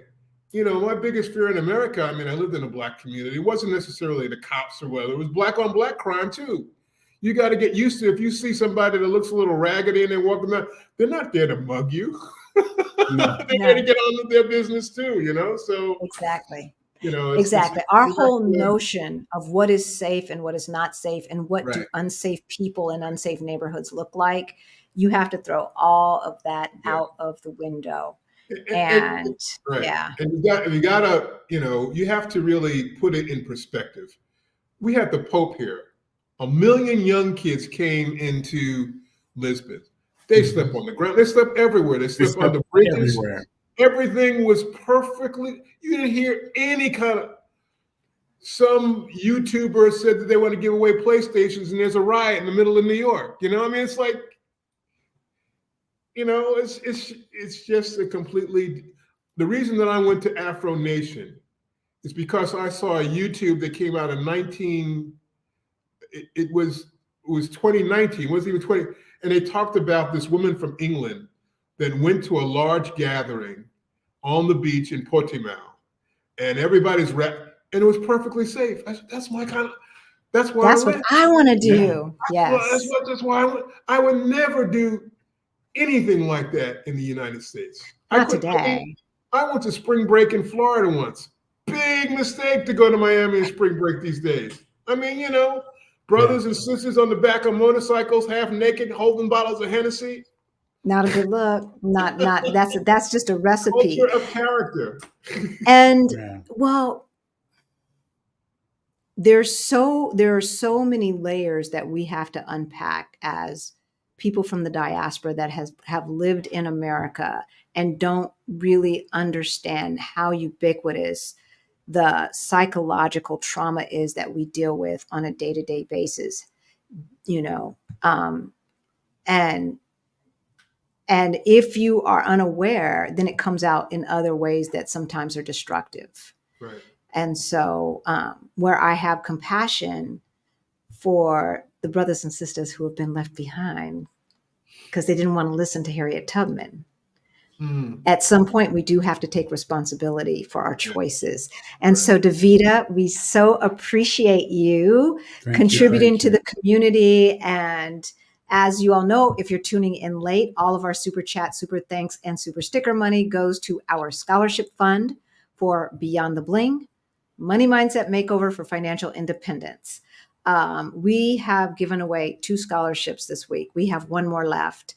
If you are interested in a scholarship, email hello@ourblackutopia.com and let me know what you would like to get out of the course. And maybe you should click below to see what the course is about to make sure this is exactly what you are looking for. But we have had some transformations from people who have taken the course. And so, Davida, we thank you so much. The question is Lisbon wheelchair friendly? It depends on where you I'm are. going to say no. I would say no. I mean, having said that, I've seen buses that make accommodations for people getting on. They have the machines that lower and everything else. But there's no ADA requirements. I mean, I'm sure that maybe there are, but they're not like the United States. No. Elevators that don't work Elevators, escalators that don't work sometimes. And most of your elevators are small. I mean, would wheelchairs even fit in them? Well, the powered ones might not fit in them. Maybe a regular one, I don't know. But, Lisbon is a challenge in general, even if you're perfectly abled. And if you have the disability in that fashion, I would have to say no. I mean, that would be my response. Yeah, mobility issues, Davida, in a lot of Europe where they have to retrofit because this is a very, very old city, right? Like the castle around the corner was built in the 900s. ADA what? Right? So it's retrofitting a city to accommodate. They have retrofitted in some places where every sidewalk that I've seen at the corner does have the dip to go down into the street. But then sometimes the sidewalk gets so narrow that, okay, so now where? What are we going to do? What are we going to do? Or but the streets are made with those Lisbon stones. So, I mean, I can't imagine. Some have the cobblestones. We have paved streets most of the places where we live. Or the cobblestones are missing from the sidewalk. And you've got those issues. So whereas if you live in Parque das Nações, as Rick was about to say, Oh yeah. it's newer, Yes, and I would say basically is wheelchair friendly. It's, it really depends. and so after that, you're going to have to depend upon like Ubers and things like that, because even though the trains and the buses have accommodations, there's still a gap. Yeah. So if you're on a walker, you probably could manage it for most of the metros, but a wheelchair that has to roll, they haven't figured that out yet, sweetheart. And I'm so sorry that is the case, but I don't want to mislead you. And I don't want you to think that this is like the perfect place for everybody, because it's just not. There are challenges. There are challenges. Yeah, definitely. So Auntie Trey says you're dropping diamonds. BP, do the shop, stores, markets open early morning, or if open late night, open late morning? I would say late morning. I don't know anything that's open before 10. So the coffee shops in our neighborhood, where you would get a pastry and an espresso, something like that, are open before 7 a.m. in our neighborhood. I would assume that's probably pretty standard, trying to catch some of the early morning folks, et cetera, et cetera. Right. But our chain grocery store, 3, 4, 5 doors down, opens at 8:30 a.m. Yeah. Yes, ma'am. Well, the Little's next to me opens at 8. So okay, there you go. You get 30 minutes. It stays open until 10. And ours only stays open till 9:30. Right. A lot of the Pingo Doses close at 8. Some stay open till 9:30. It depends on what neighborhood you're in. So that's why we were making a big deal out of those 2 malls staying open till midnight, because in those 2 malls are the continents that have grocery stores. Both of those malls are easily accessible off the metro line. Like the metro station has a hallway that goes straight into the mall. Right, and so from the ground, correct. From the ground. So you never even have to touch the outside world if it's raining or something like that. So if it's late and, depending upon where you live, it's not going to be a quick trip. But this is definitely not a place with 24/7 services. And even the buses stop, I found that, because right in front of my building, the 728 bus goes all the way from Park of Nations all the way to Bellum. So it's like, so you're not going to tackle Parque das Nações, Kendall? Parque das Nações, right? I'll get it sooner or later. It took me a minute. Right. But I found out that it's a little slower as you get later on into the evening. The metro, on the other hand, is runs kind of like a Swiss watch, so you can get a metro every 10 minutes or so. But even they stop at, like, some of them stop at 1:30, some of them stop at 2. However, when there are special celebrations in the city, they will have those trains run later. They're running later, yeah. But then again, as a New Yorker, when Ubers cost max to me $5, I mean, for the most part. I mean, the most expensive Uber I've ever taken is like 12. I mean, even across the river, it's, so, but Rick, I have a point of personal privilege or whatever. If I wanted to dedicate my talk, not to being older or anything, but to being male. And I wanted to know, why is it that the brothers have such a hard time, whether they're single or not, making the move over? And why do they have to be talked into it, if they're coupled up? I mean, they're missing a great opportunity here for a whole bunch of reasons. I totally agree with you. And that's what we're going to try to find out in the summit, because it's like, it's like we don't give ourselves the opportunity. We don't give ourselves a chance to look further out. It's like, our vision is just totally skewed, and, we're stuck with this because we know this and we're comfortable with this. Yeah. But we go to the Caribbean all day long, though, right? We go to Jamaica, we go to the Bahamas, we go to Nassau. That's our backyard. That's the backyard. You say that there are beautiful women there. I get it. That's our backyard. From the U.S. are beautiful women too. But Yeah. talk about breaking your neck here, boy. Nothing against you, Felicia. You're a There's, beautiful woman. no, but- there's Woo! beautiful women here. Woo! There's beautiful women here. Yeah. And beautiful men. Hello. Yeah. We were Yeah. talking about that earlier too, Yeah. Prashan, right? Yeah. So there are beautiful people here. There's So beautiful I people would all just over wish the that world. the brothers, because I know Heather put together a men's WhatsApp talk group. You know, I mean, like, we just need to. I'm lucky because I got to travel a lot internationally on the government's nickel, so I have a different mindset and I'm more adventurous than most. But you know, and I know there are a lot of other issues that prevent brothers, you know, just like it prevent brothers from meeting, you know, really great sisters in the States. I mean, there's all kinds of baby mama issues. There's child support stuff, which means that you can't get your passport. You know, friends don't let friends not have a passport. That's my feeling. You know, And I think that's a big portion of it too. Is you have a Yeah. lot of brothers out there that don't have a passport. They never Yeah. thought about getting a passport. Wow, I don't need no passport.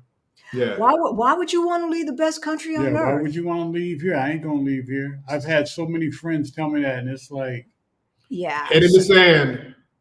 exactly. Definitely. It was a young Exactly. person who said to me, and I'm paraphrasing, I've said this last week and I'm going to reiterate it because you didn't ask me, but sometimes it takes someone from the outside looking in to tell you what she sees.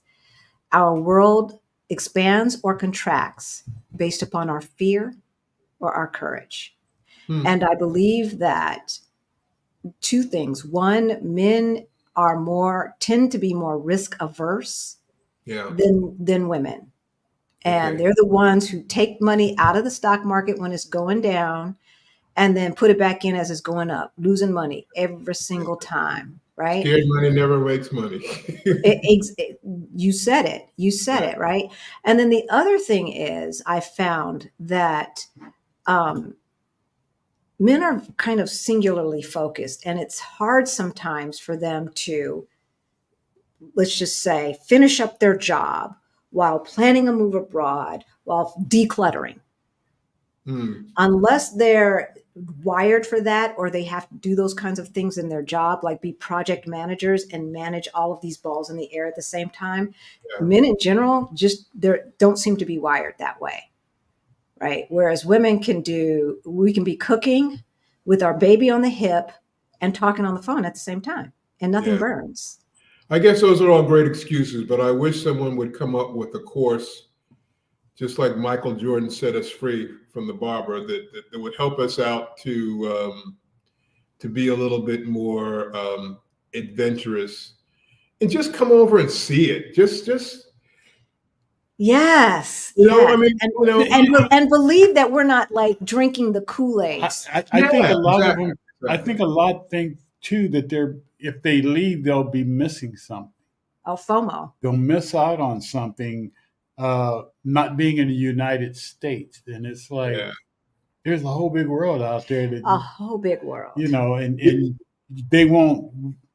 I hate to say they won't because I'm part of being a man situation. You part of the they? But it's just letting yourself open the door or open the window and look outside and see what's out there instead of closing the door. We got those blinders closed because you know we're scared that there's a storm out there and it's going to whisk us away and we're going to lose everything that we have here.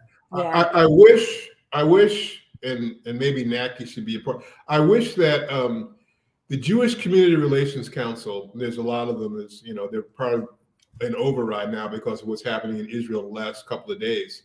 But they sponsor trips to Israel. Mm-hmm. And they do it for propaganda reasons because they want you to understand. They usually take people that I was a beneficiary of one of those trips. They try to take folks that they assume may or may not be a leader or whatever. You could not have been Jewish. You could not have been to Israel before. But during that trip, you got to see everything structured their way. If I were a black billionaire today, or, you know, I would have a charity that would do that for some of the brothers and have them just not only Portugal, but in general, you know, I mean, there's something to be said to get off a plane. You might not want to live there because your tech isn't there, but there's something said to be getting off of a plane in sub-Saharan Africa when you're not the minority anymore. Mhm. When everybody from the police chief to the potentate to who name it, they all look like you. Yeah. And in Nigeria, I mean, there are places that if the brother wants to be tough, I would just defy them to get off the plane in Lagos, Nigeria, and make Thank it you. into the city. I mean, I would open up the jails and just, I have some unique ideas, but I Yeah. would sponsor trips to allow brothers to come over and see and experience. It'd have to be for about 2 weeks so you get a complete cycle. And it wouldn't be all Yeah. fun and games, and you wouldn't stay in all, I mean, you would go to different parts, you'd take Naki's course and stuff, which, but I think it's an eye opener, Yes. Yeah. Yes. I did True. that for my children, they hadn't been here. Good. And I sponsored, their trip. And I think more of us that have the means and can do it should do it. Yeah.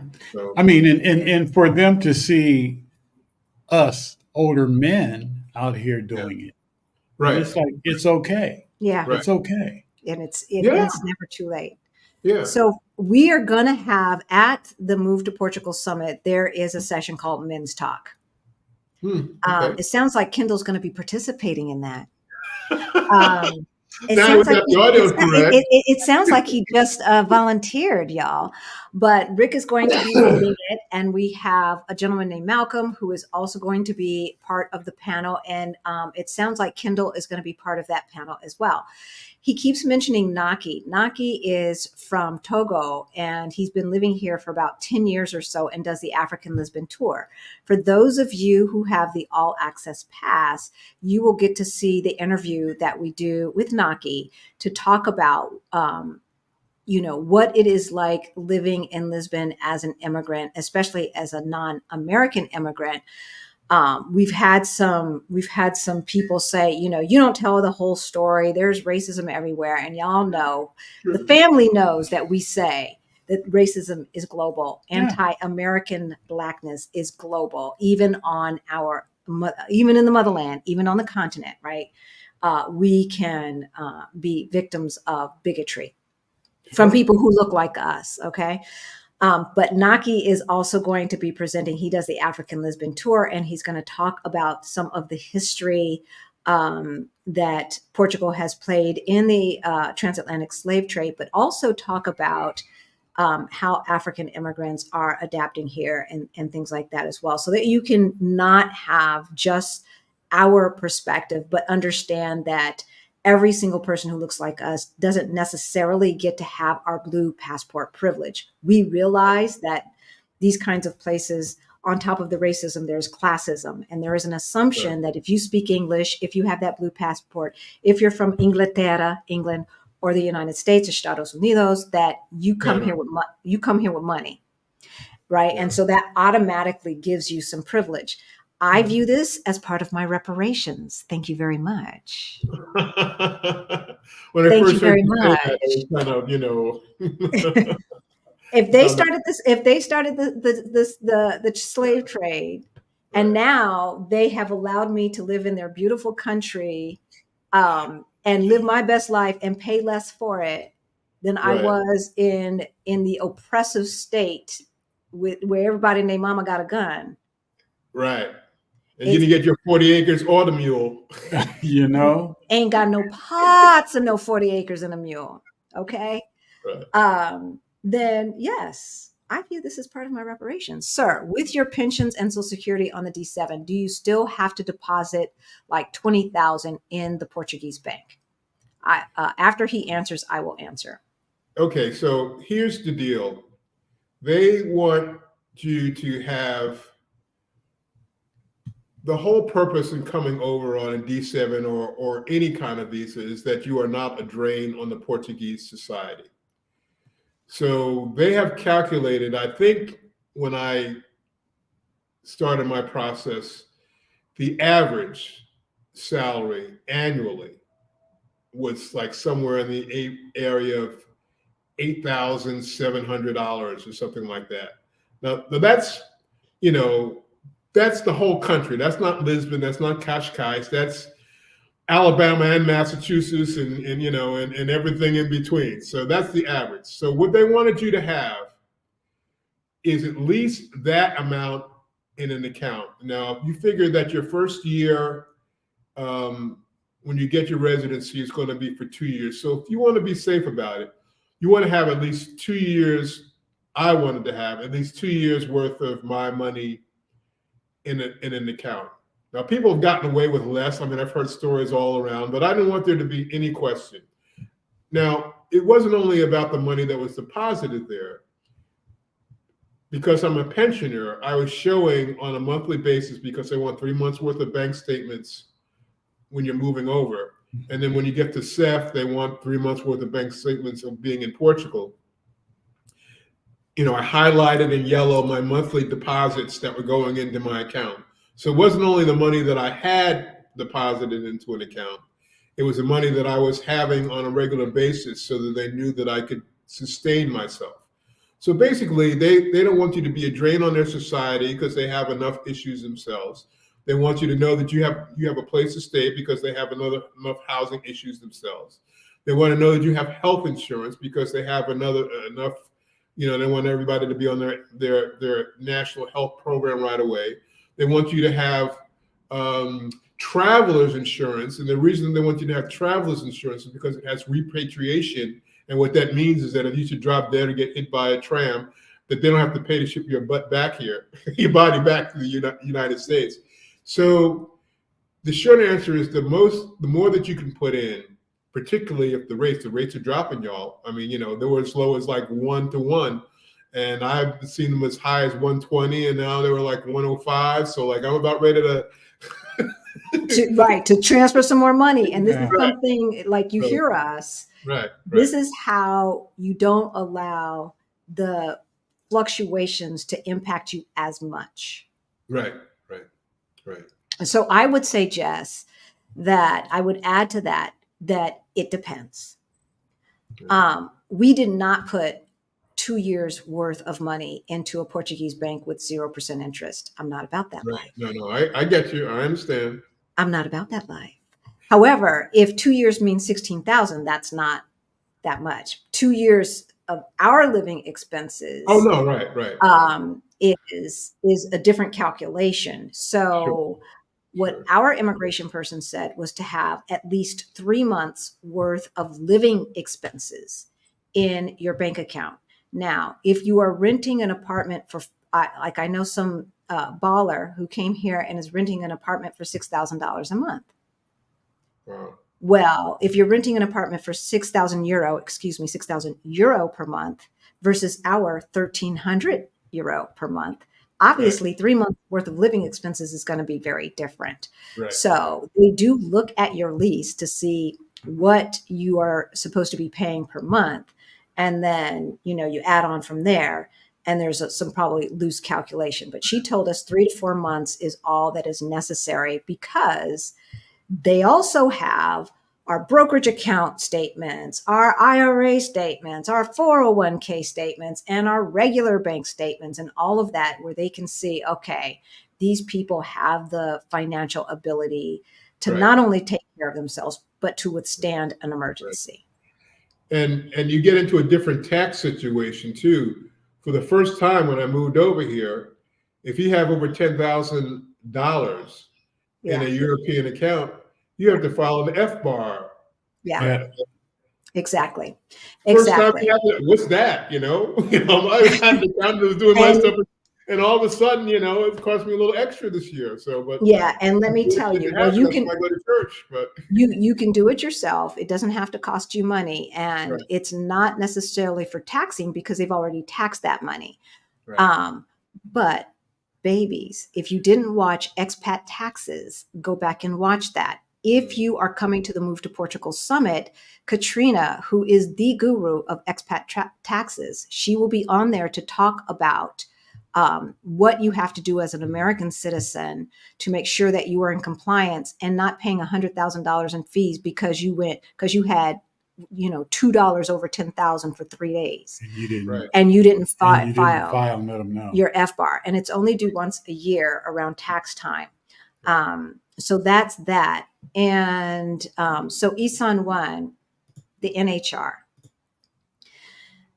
we have not talked about the impact because there are no new tax laws. There is a prime minister who has said what he wants to do.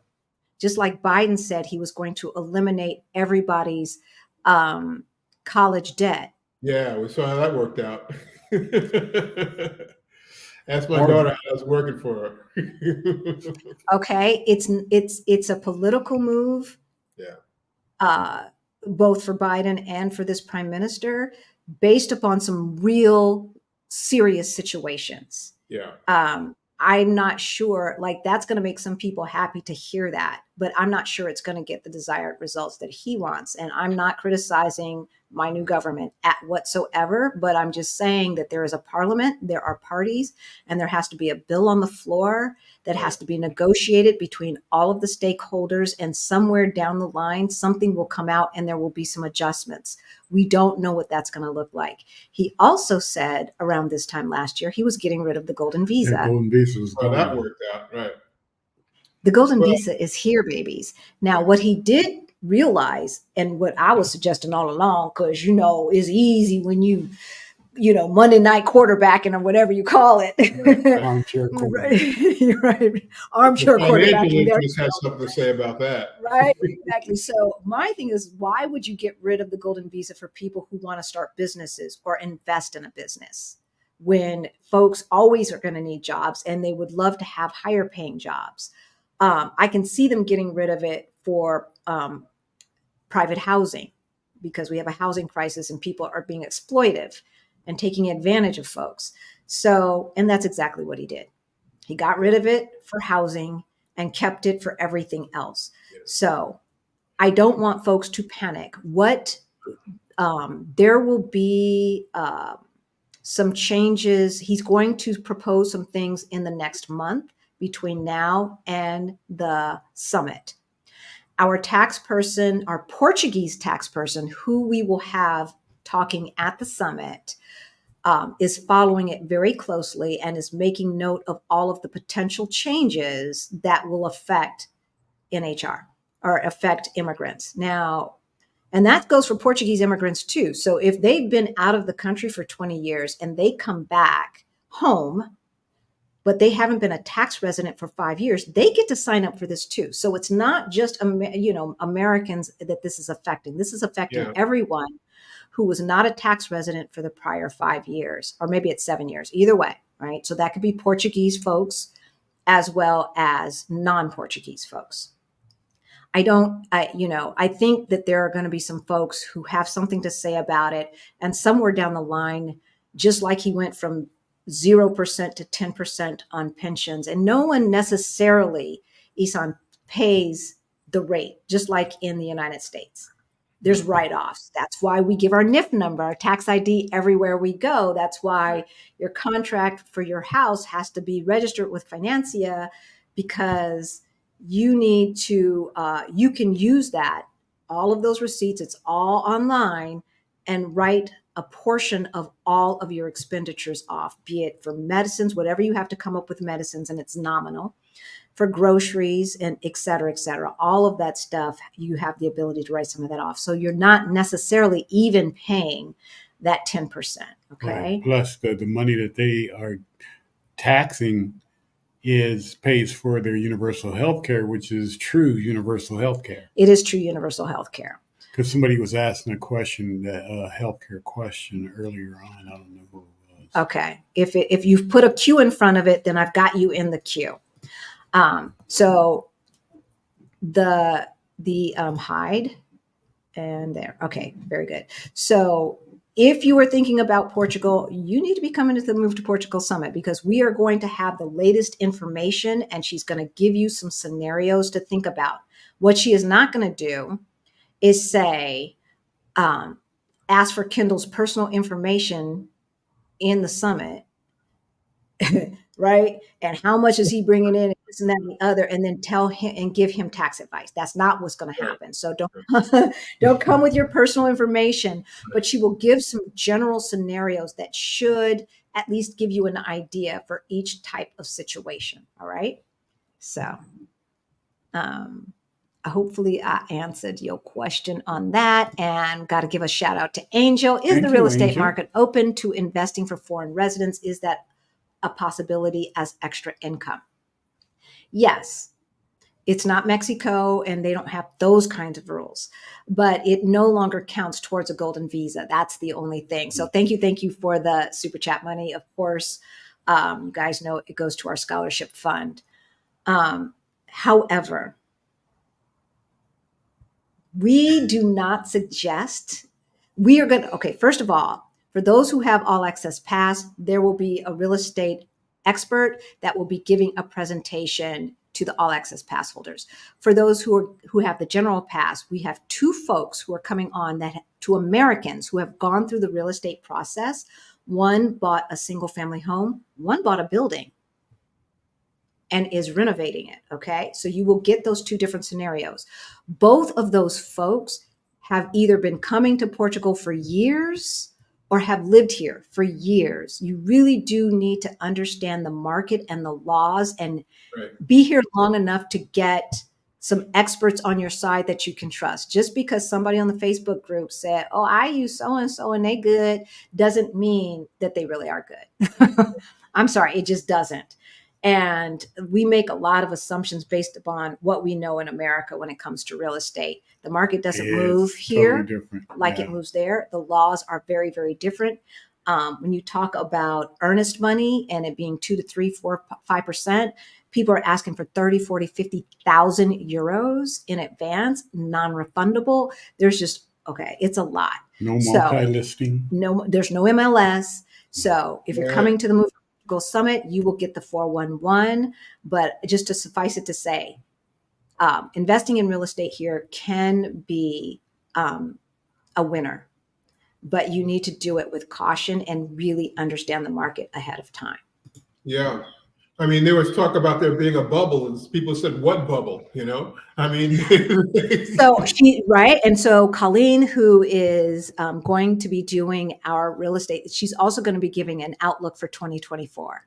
Okay. So now we know our friend over at Our Rich Journey, Aman, believes that 2024, we're going to see the prices go down. I'm not going to give away what Colleen is going to say.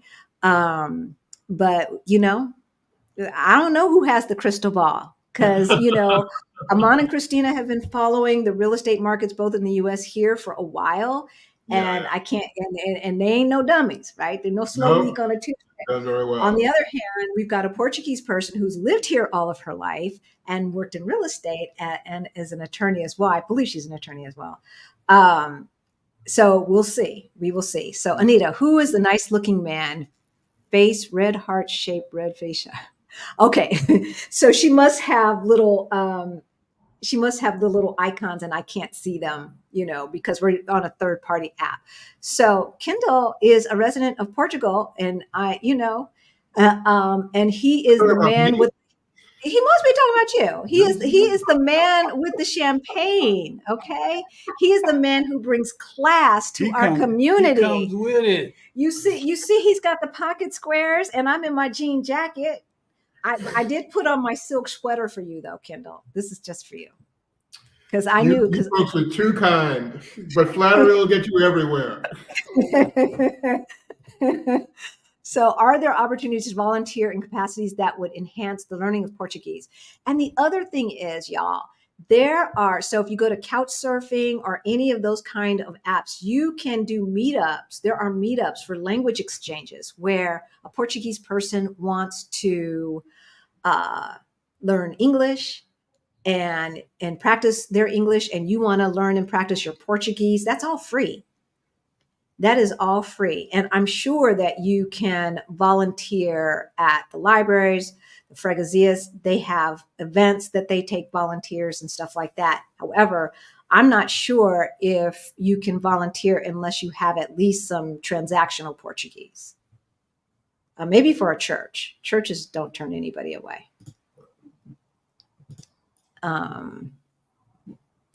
You can volunteer at the Lisbon Project for things that don't necessarily require the language skills, because there's a need for everything. There's a need to serve breakfast on Sundays. There's so there's a place for you. They do want a 3-month commitment, which is why I didn't volunteer right away during the summer months, because you was out there in them international streets.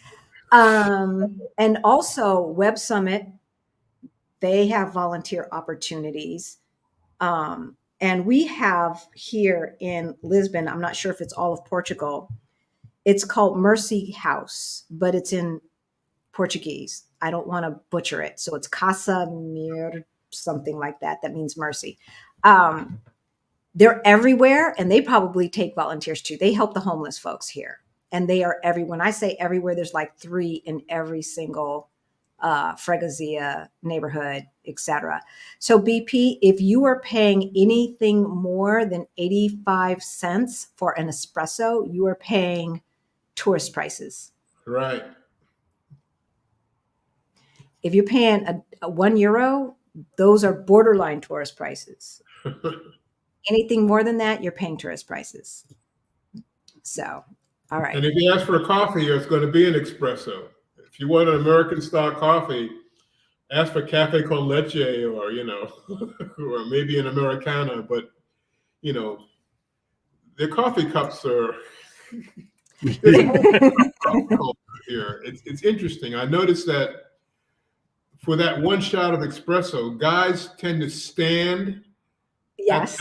Women will sit down, but guys are just like, taking it, so guys don't sit down when they have their coffee. I mean, I learn something new every day here, and it's a wonderful thing. I just put it into my backpack of experiences and kind of move on to the next day. So truly. So in Italy, you pay more for your espresso if you want to sit down.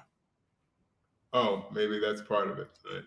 So and then a lot of these mom and pop shops. So the notion of cottage industry is alive and well in Portugal, and the majority of the stores are family owned and run. Some of them as old as 1,000 years old, literally.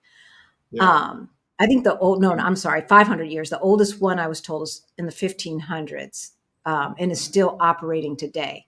So a lot of them are small, and there's just not room, or they've set out some table out in the street that's they just blocked the parking. They took over a parking space, over a parking space, and having like a little deck.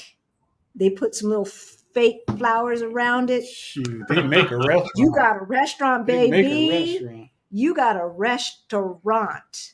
Well, they did that in COVID times in New York for a while too, but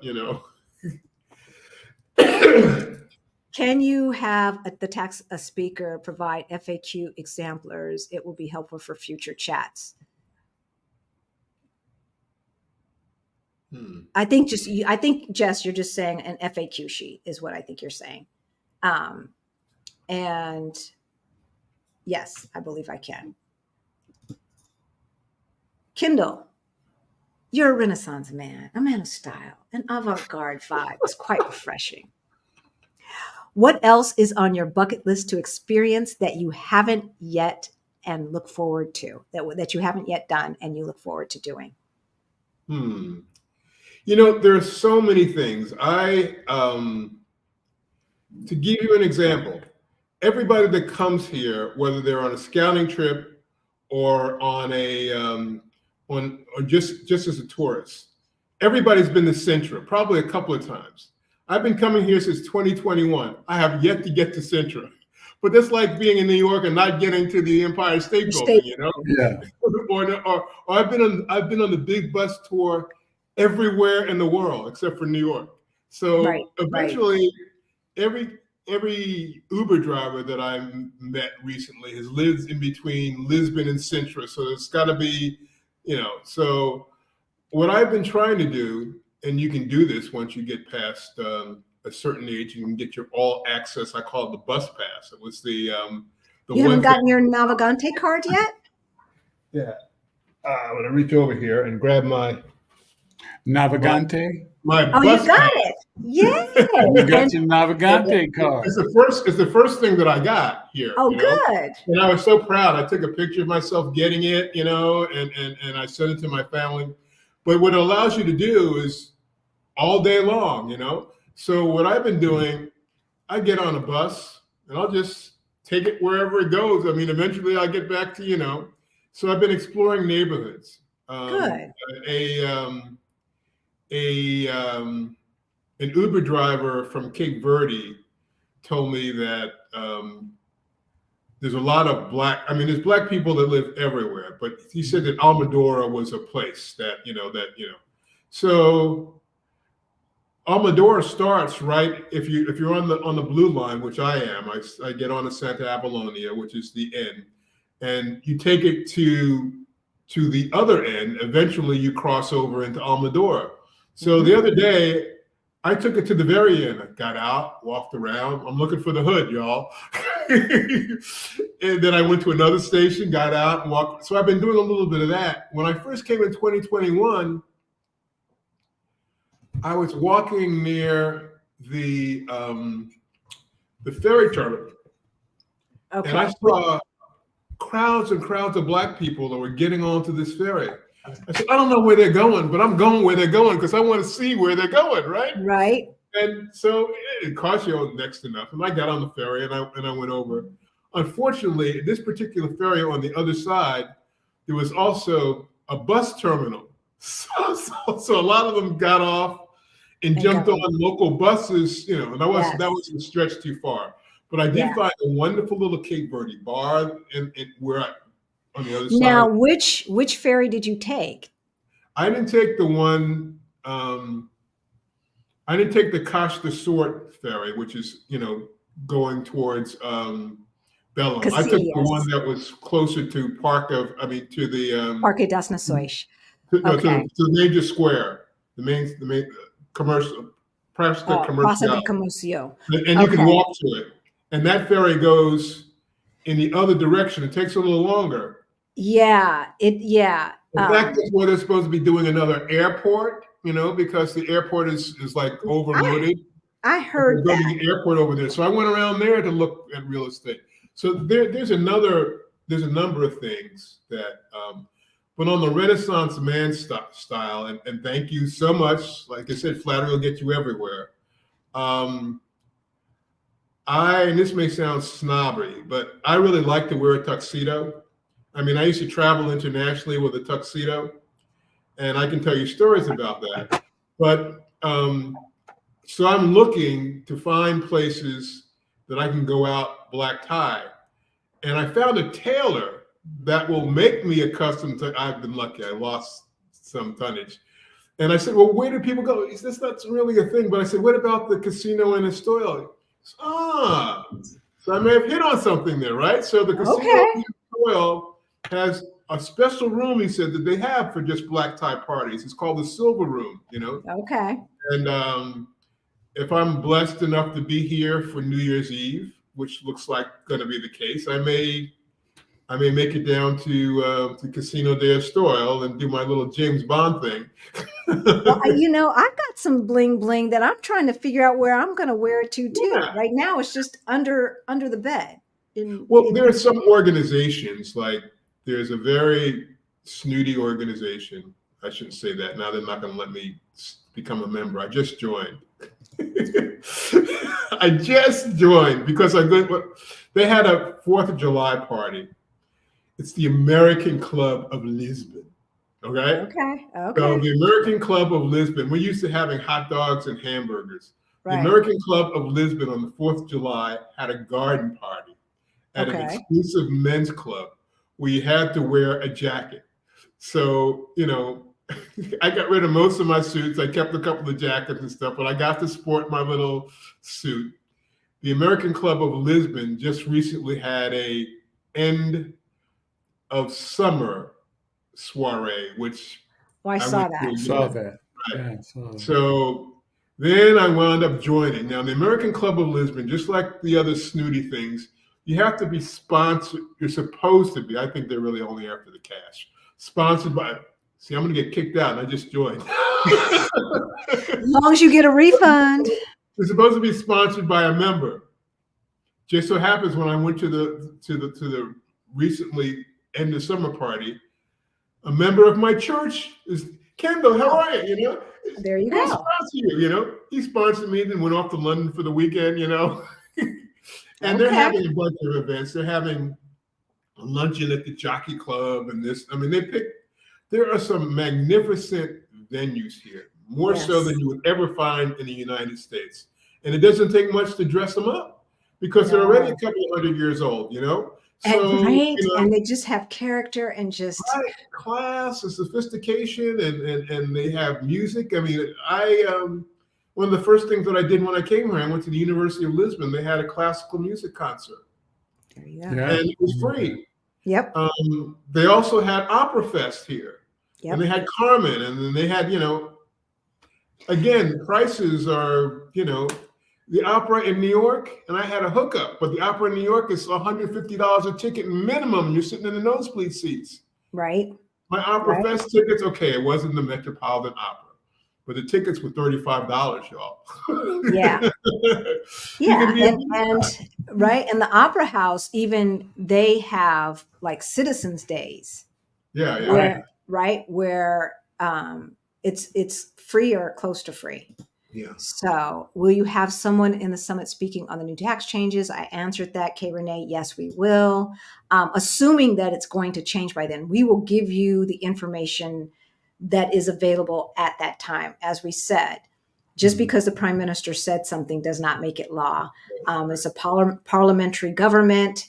There's got to be a bill proposed. It's got to be negotiated between the stakeholders, and then it's got to be voted on. So it's going to be some time before we know exactly how this thing is going to meet out. And the other thing that you need to take into consideration for all of those who like to DIY stuff, the tax rate that you see on most sites includes Social Security. Only citizens pay Social Security.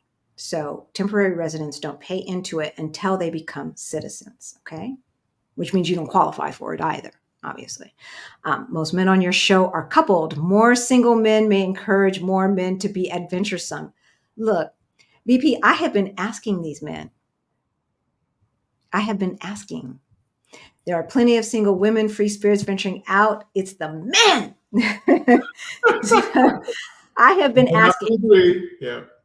And so Action VJ, I believe you met. No, was he at the spring or the summer one? He was a spring. Spring. Okay, so you didn't get to meet him. So is Kendall in the city center? Can he share his cost of living? He is within walking distance of the city center, a nice walk. And no is a complete sentence, Kendall. Do you mind sharing how much you pay per month? And yes is a complete sentence. I would rather not really get into my Okay. complete financial situation, except to You want to say, give a range? yeah, it's under $2,000 a month. And how many bedrooms All do you have? in. I'm sorry. Okay. How many bedrooms? It's a one bedroom apartment. But it's a duplex, so I have a 30-foot ceiling. My utilities are included. It came furnished, although I Okay. tricked it out with, you know, smart TVs and an office. Beautiful pictures in the background and whatnot. Well, I noticed that YouTubers have photos and paintings and stuff, and I was blessed in buying a Samsung Ultra 2300. I would urge everybody that's stuck on Apple to look into it, because the pictures that I take and everything else are amazing. They even offer a course. But somebody said, what else do you want to do? As much as I like drinking champagne, I'm really a wine guy. And I want to get up to the Douro Valley. We're gonna do a tour. We got to do that. Let's And plan I want that. to. I mean, there's river cruises, but I was on the other side of the river, And I went because I like good pizza too. There's only a couple of really, really good Neapolitan, thin crust pizza places around. One is near the Time Out Market. Shout out to La Pizza. But there's another place on the other side of the river. And when I went there was this Russian woman who owned it with her husband.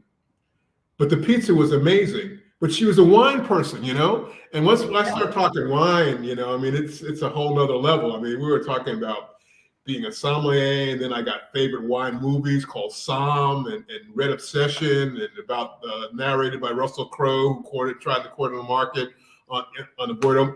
So she was telling me about a place up in the Douro Valley, and it wasn't cheap, y'all. So it wasn't, you got to save your euros to go there. But it was something that I would be willing to do as an experience. And I want to just get up there. And it's almost harvest season now, right? So, yeah. I mean, it'll get cold here eventually. I mean, it was 91 today. I saw the marathon out I have a balcony. The street that I live on is the longest street in Lisbon. So it goes from Park of Nations, tell me how to say it again, all the way to Bellum.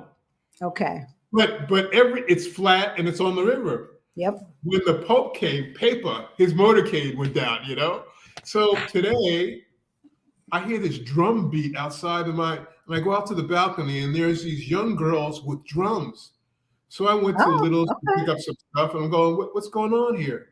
And I noticed that there wasn't any street traffic at all. Today was the Lisbon Marathon. Oh God. And it was boiling out there. Up to one end and went all the way. And I'm on the road. I'm like, I felt like I was at the Macy's Thanksgiving Day Parade in the VIP section from my balcony, Yes. And every time a group went by, they would start beating the drum.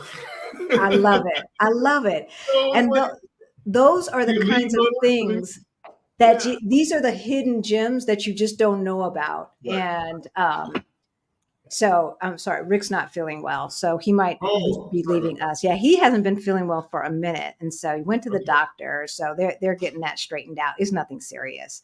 Okay. But and anyway, we are going to wrap up because we're at 2 hours and 21 minutes, y'all. So these are the last questions. Didn't that go fast? Yeah. Once we got once we got the tech issue straightened out. And the fact that he wasn't feeling well is probably why it kept happening because, when you're not feeling well, your brain's a little fuzzy. It's okay. Yeah. Wow. Yeah. This is, we roll with the flow. We definitely. And we don't sweat the small stuff. Yeah. We do not sweat the small stuff. People are getting the information. We started a little late, but it's all good. Bruno asked, I have been following you since the beginning. Really? Thank you. Are you any healthier? Seems to me you are looking shinier. Sorry for my English. No, your English is perfect. And whatever your native language is, if I spoke Portuguese or Spanish, as well as you have written this English, right. You wouldn't be able to tell me anything. So,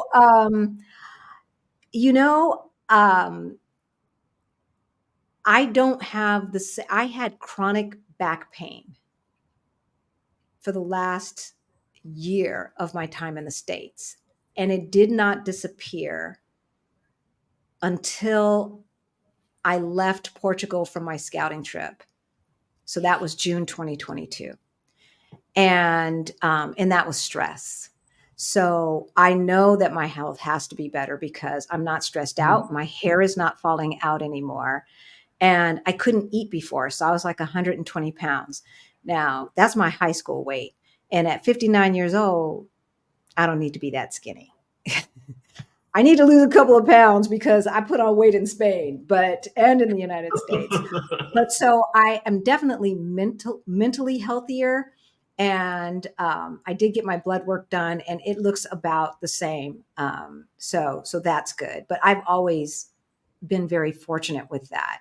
That I'm not on any meds, no high blood pressure medicine, no high glucose, no cholesterol, none of the things that my parents suffered, because most of that stuff is caused from stress.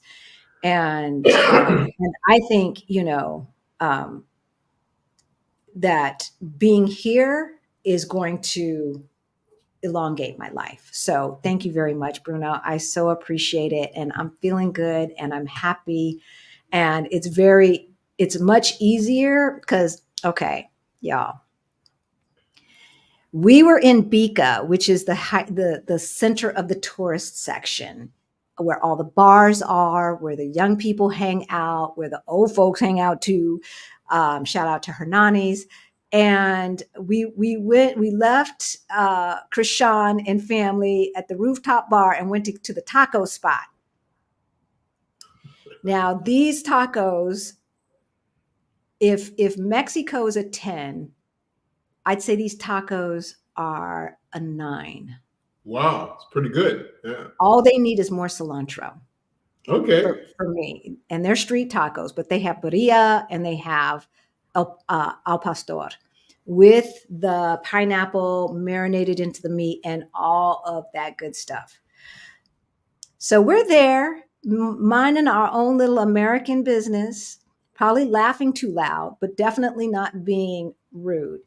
Why is there a Karen behind us yelling at these poor guys about cheese?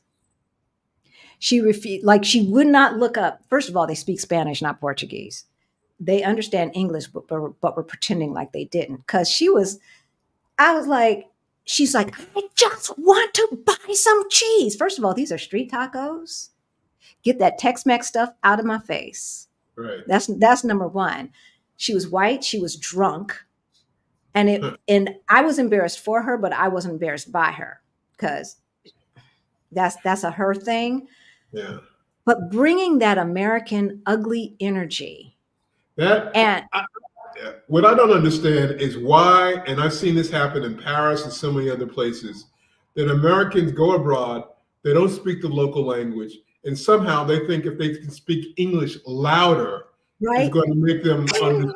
I mean, it's like, can you imagine somebody getting on a bus in the U.S. speaking some foreign language and just speaking it louder to expect the bus driver to understand? I don't get it. I don't understand it either. But that lie of American exceptionalism is out of control. And I said to the lady in Portugal, because I realized afterwards she was Colombian, she speaks Spanish, and my head was a little foggy. So I'm like, all Americans don't act like that. Right. I just had to tell her, we are not like her, and we do not believe in abusing people, and acting like everybody's supposed to bow down to us. The lady kept saying queso. So it's queijo in Portuguese, it's queso in Spanish. And she's like, queso? Huh? It was so bad her boyfriend walked out and then came back in and snatched her and said, you're acting like a butthole.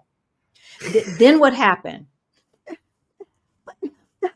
I just want some cheese. She started crying. So now we're feeling ourselves. We're about one margarita in, and we start doing, oh, here come the Karen tears. Oh, she didn't get any sympathy from us. But this is why we need to heal before we leave. This is why we need to heal before we leave. And so thank you, DY, for the $49 donation. Thank you. Rick will get well. I can hear him kind of puttering around. Again, this goes to our scholarship fund, Beyond the Bling, Money Mindset Makeover for Financial Independence. This is not a free admission to the course. This means community members have paid your way because they believe that it takes a village, right? It takes a village. And so if you need to know how to get your money straight so you can make this move, Beyond the Bling, the information is below. And then the last question is, Mr. Kendall, are you interested in learning to surf or boating? Surfing is at a whole nother level here. I mean, I've seen those waves at Nazarene. I mean, I live on Long Island where people try to surf in Long Beach, which is like, I don't know. I might try surfing. Boating is another matter. I want to learn how to, I I know how to sail a little bit. I learned how to sail on a dinghy in the Charles River in Boston. But in front of my apartment every day, I see magnificent sailboats going back and forth. They usually have tourists, there's catamarans, and they sometimes do cruises, at sunset. And then they have Yes. the tall ships here. So sailing is something that I'm interested in getting, but you really got to start at the beginning of the season, maybe in the spring, and then take a course and go all the way through. It's just kind of like, Yeah. right now I'm Okay, going to do Kendall. something a little less dangerous. I'm taking Lindy Hop lessons so I can learn how to, because everything that I've learned how to dance, I've taught myself, and which is a bad thing to do. I remember trying to teach myself salsa. I even went to Jimmy Schmidt School out in LA. There's a silent that I could never get. So, don't make the rookie mistake in thinking that you can teach yourself. Go and learn how to do it the right way. Yeah, shortcut. Take the shortcut Right. and learn from other folks. Right. I want to try surfing. So Okay. if you want to try it, we're going to go to the bunny hills. So when we teach people how to ski, we take them to the bunny hills. Funny, They don't, that's right. right? So we're going to go to the bunny hill of waves, where Christina and Aman went. And that's not in Nazaré. That's not in Nazaré. And take a lesson, and then we'll report back, hopefully with no crutches or anything. Yeah. But I see And people with on the trains and on the buses carrying surfboards here. So, yes, it this is. is the eternal summer. I mean, we're in almost the middle of October, and it's like 91 degrees today. And right, if we were not planning the Move to Portugal Summit, I would be at the beach, Costa de Caparica or Oh, Cascais, absolutely. Amazing. Estoril. We have amazing beaches here where our Metro card can get us. It's just, it is amazing. So we are going to let you go, Kendall. Stick on after we say goodbye to the audience, y'all. Thanks. If you still have more questions about moving to Portugal, we have the answer for you. It is called the Move to Portugal Virtual Summit. The information is below. Prices will be going up next week. Don't miss this opportunity to hold your space and make sure that you are there for all of the information in one action-packed weekend. If you have other calls, or if you're thinking about moving to Mexico or some other country and you just need help devising a plan, you can book a call with us. That information is below. And for those who are coming on a scouting trip, what you should watch next is we did a video called Airbnb Do's and Don'ts, how to book around Lisbon. It has a map. We show you the different areas and talk about the pros and cons of the different areas, etc. So check that out. And with that, we will see you on Thursday. Love y'all. See you later.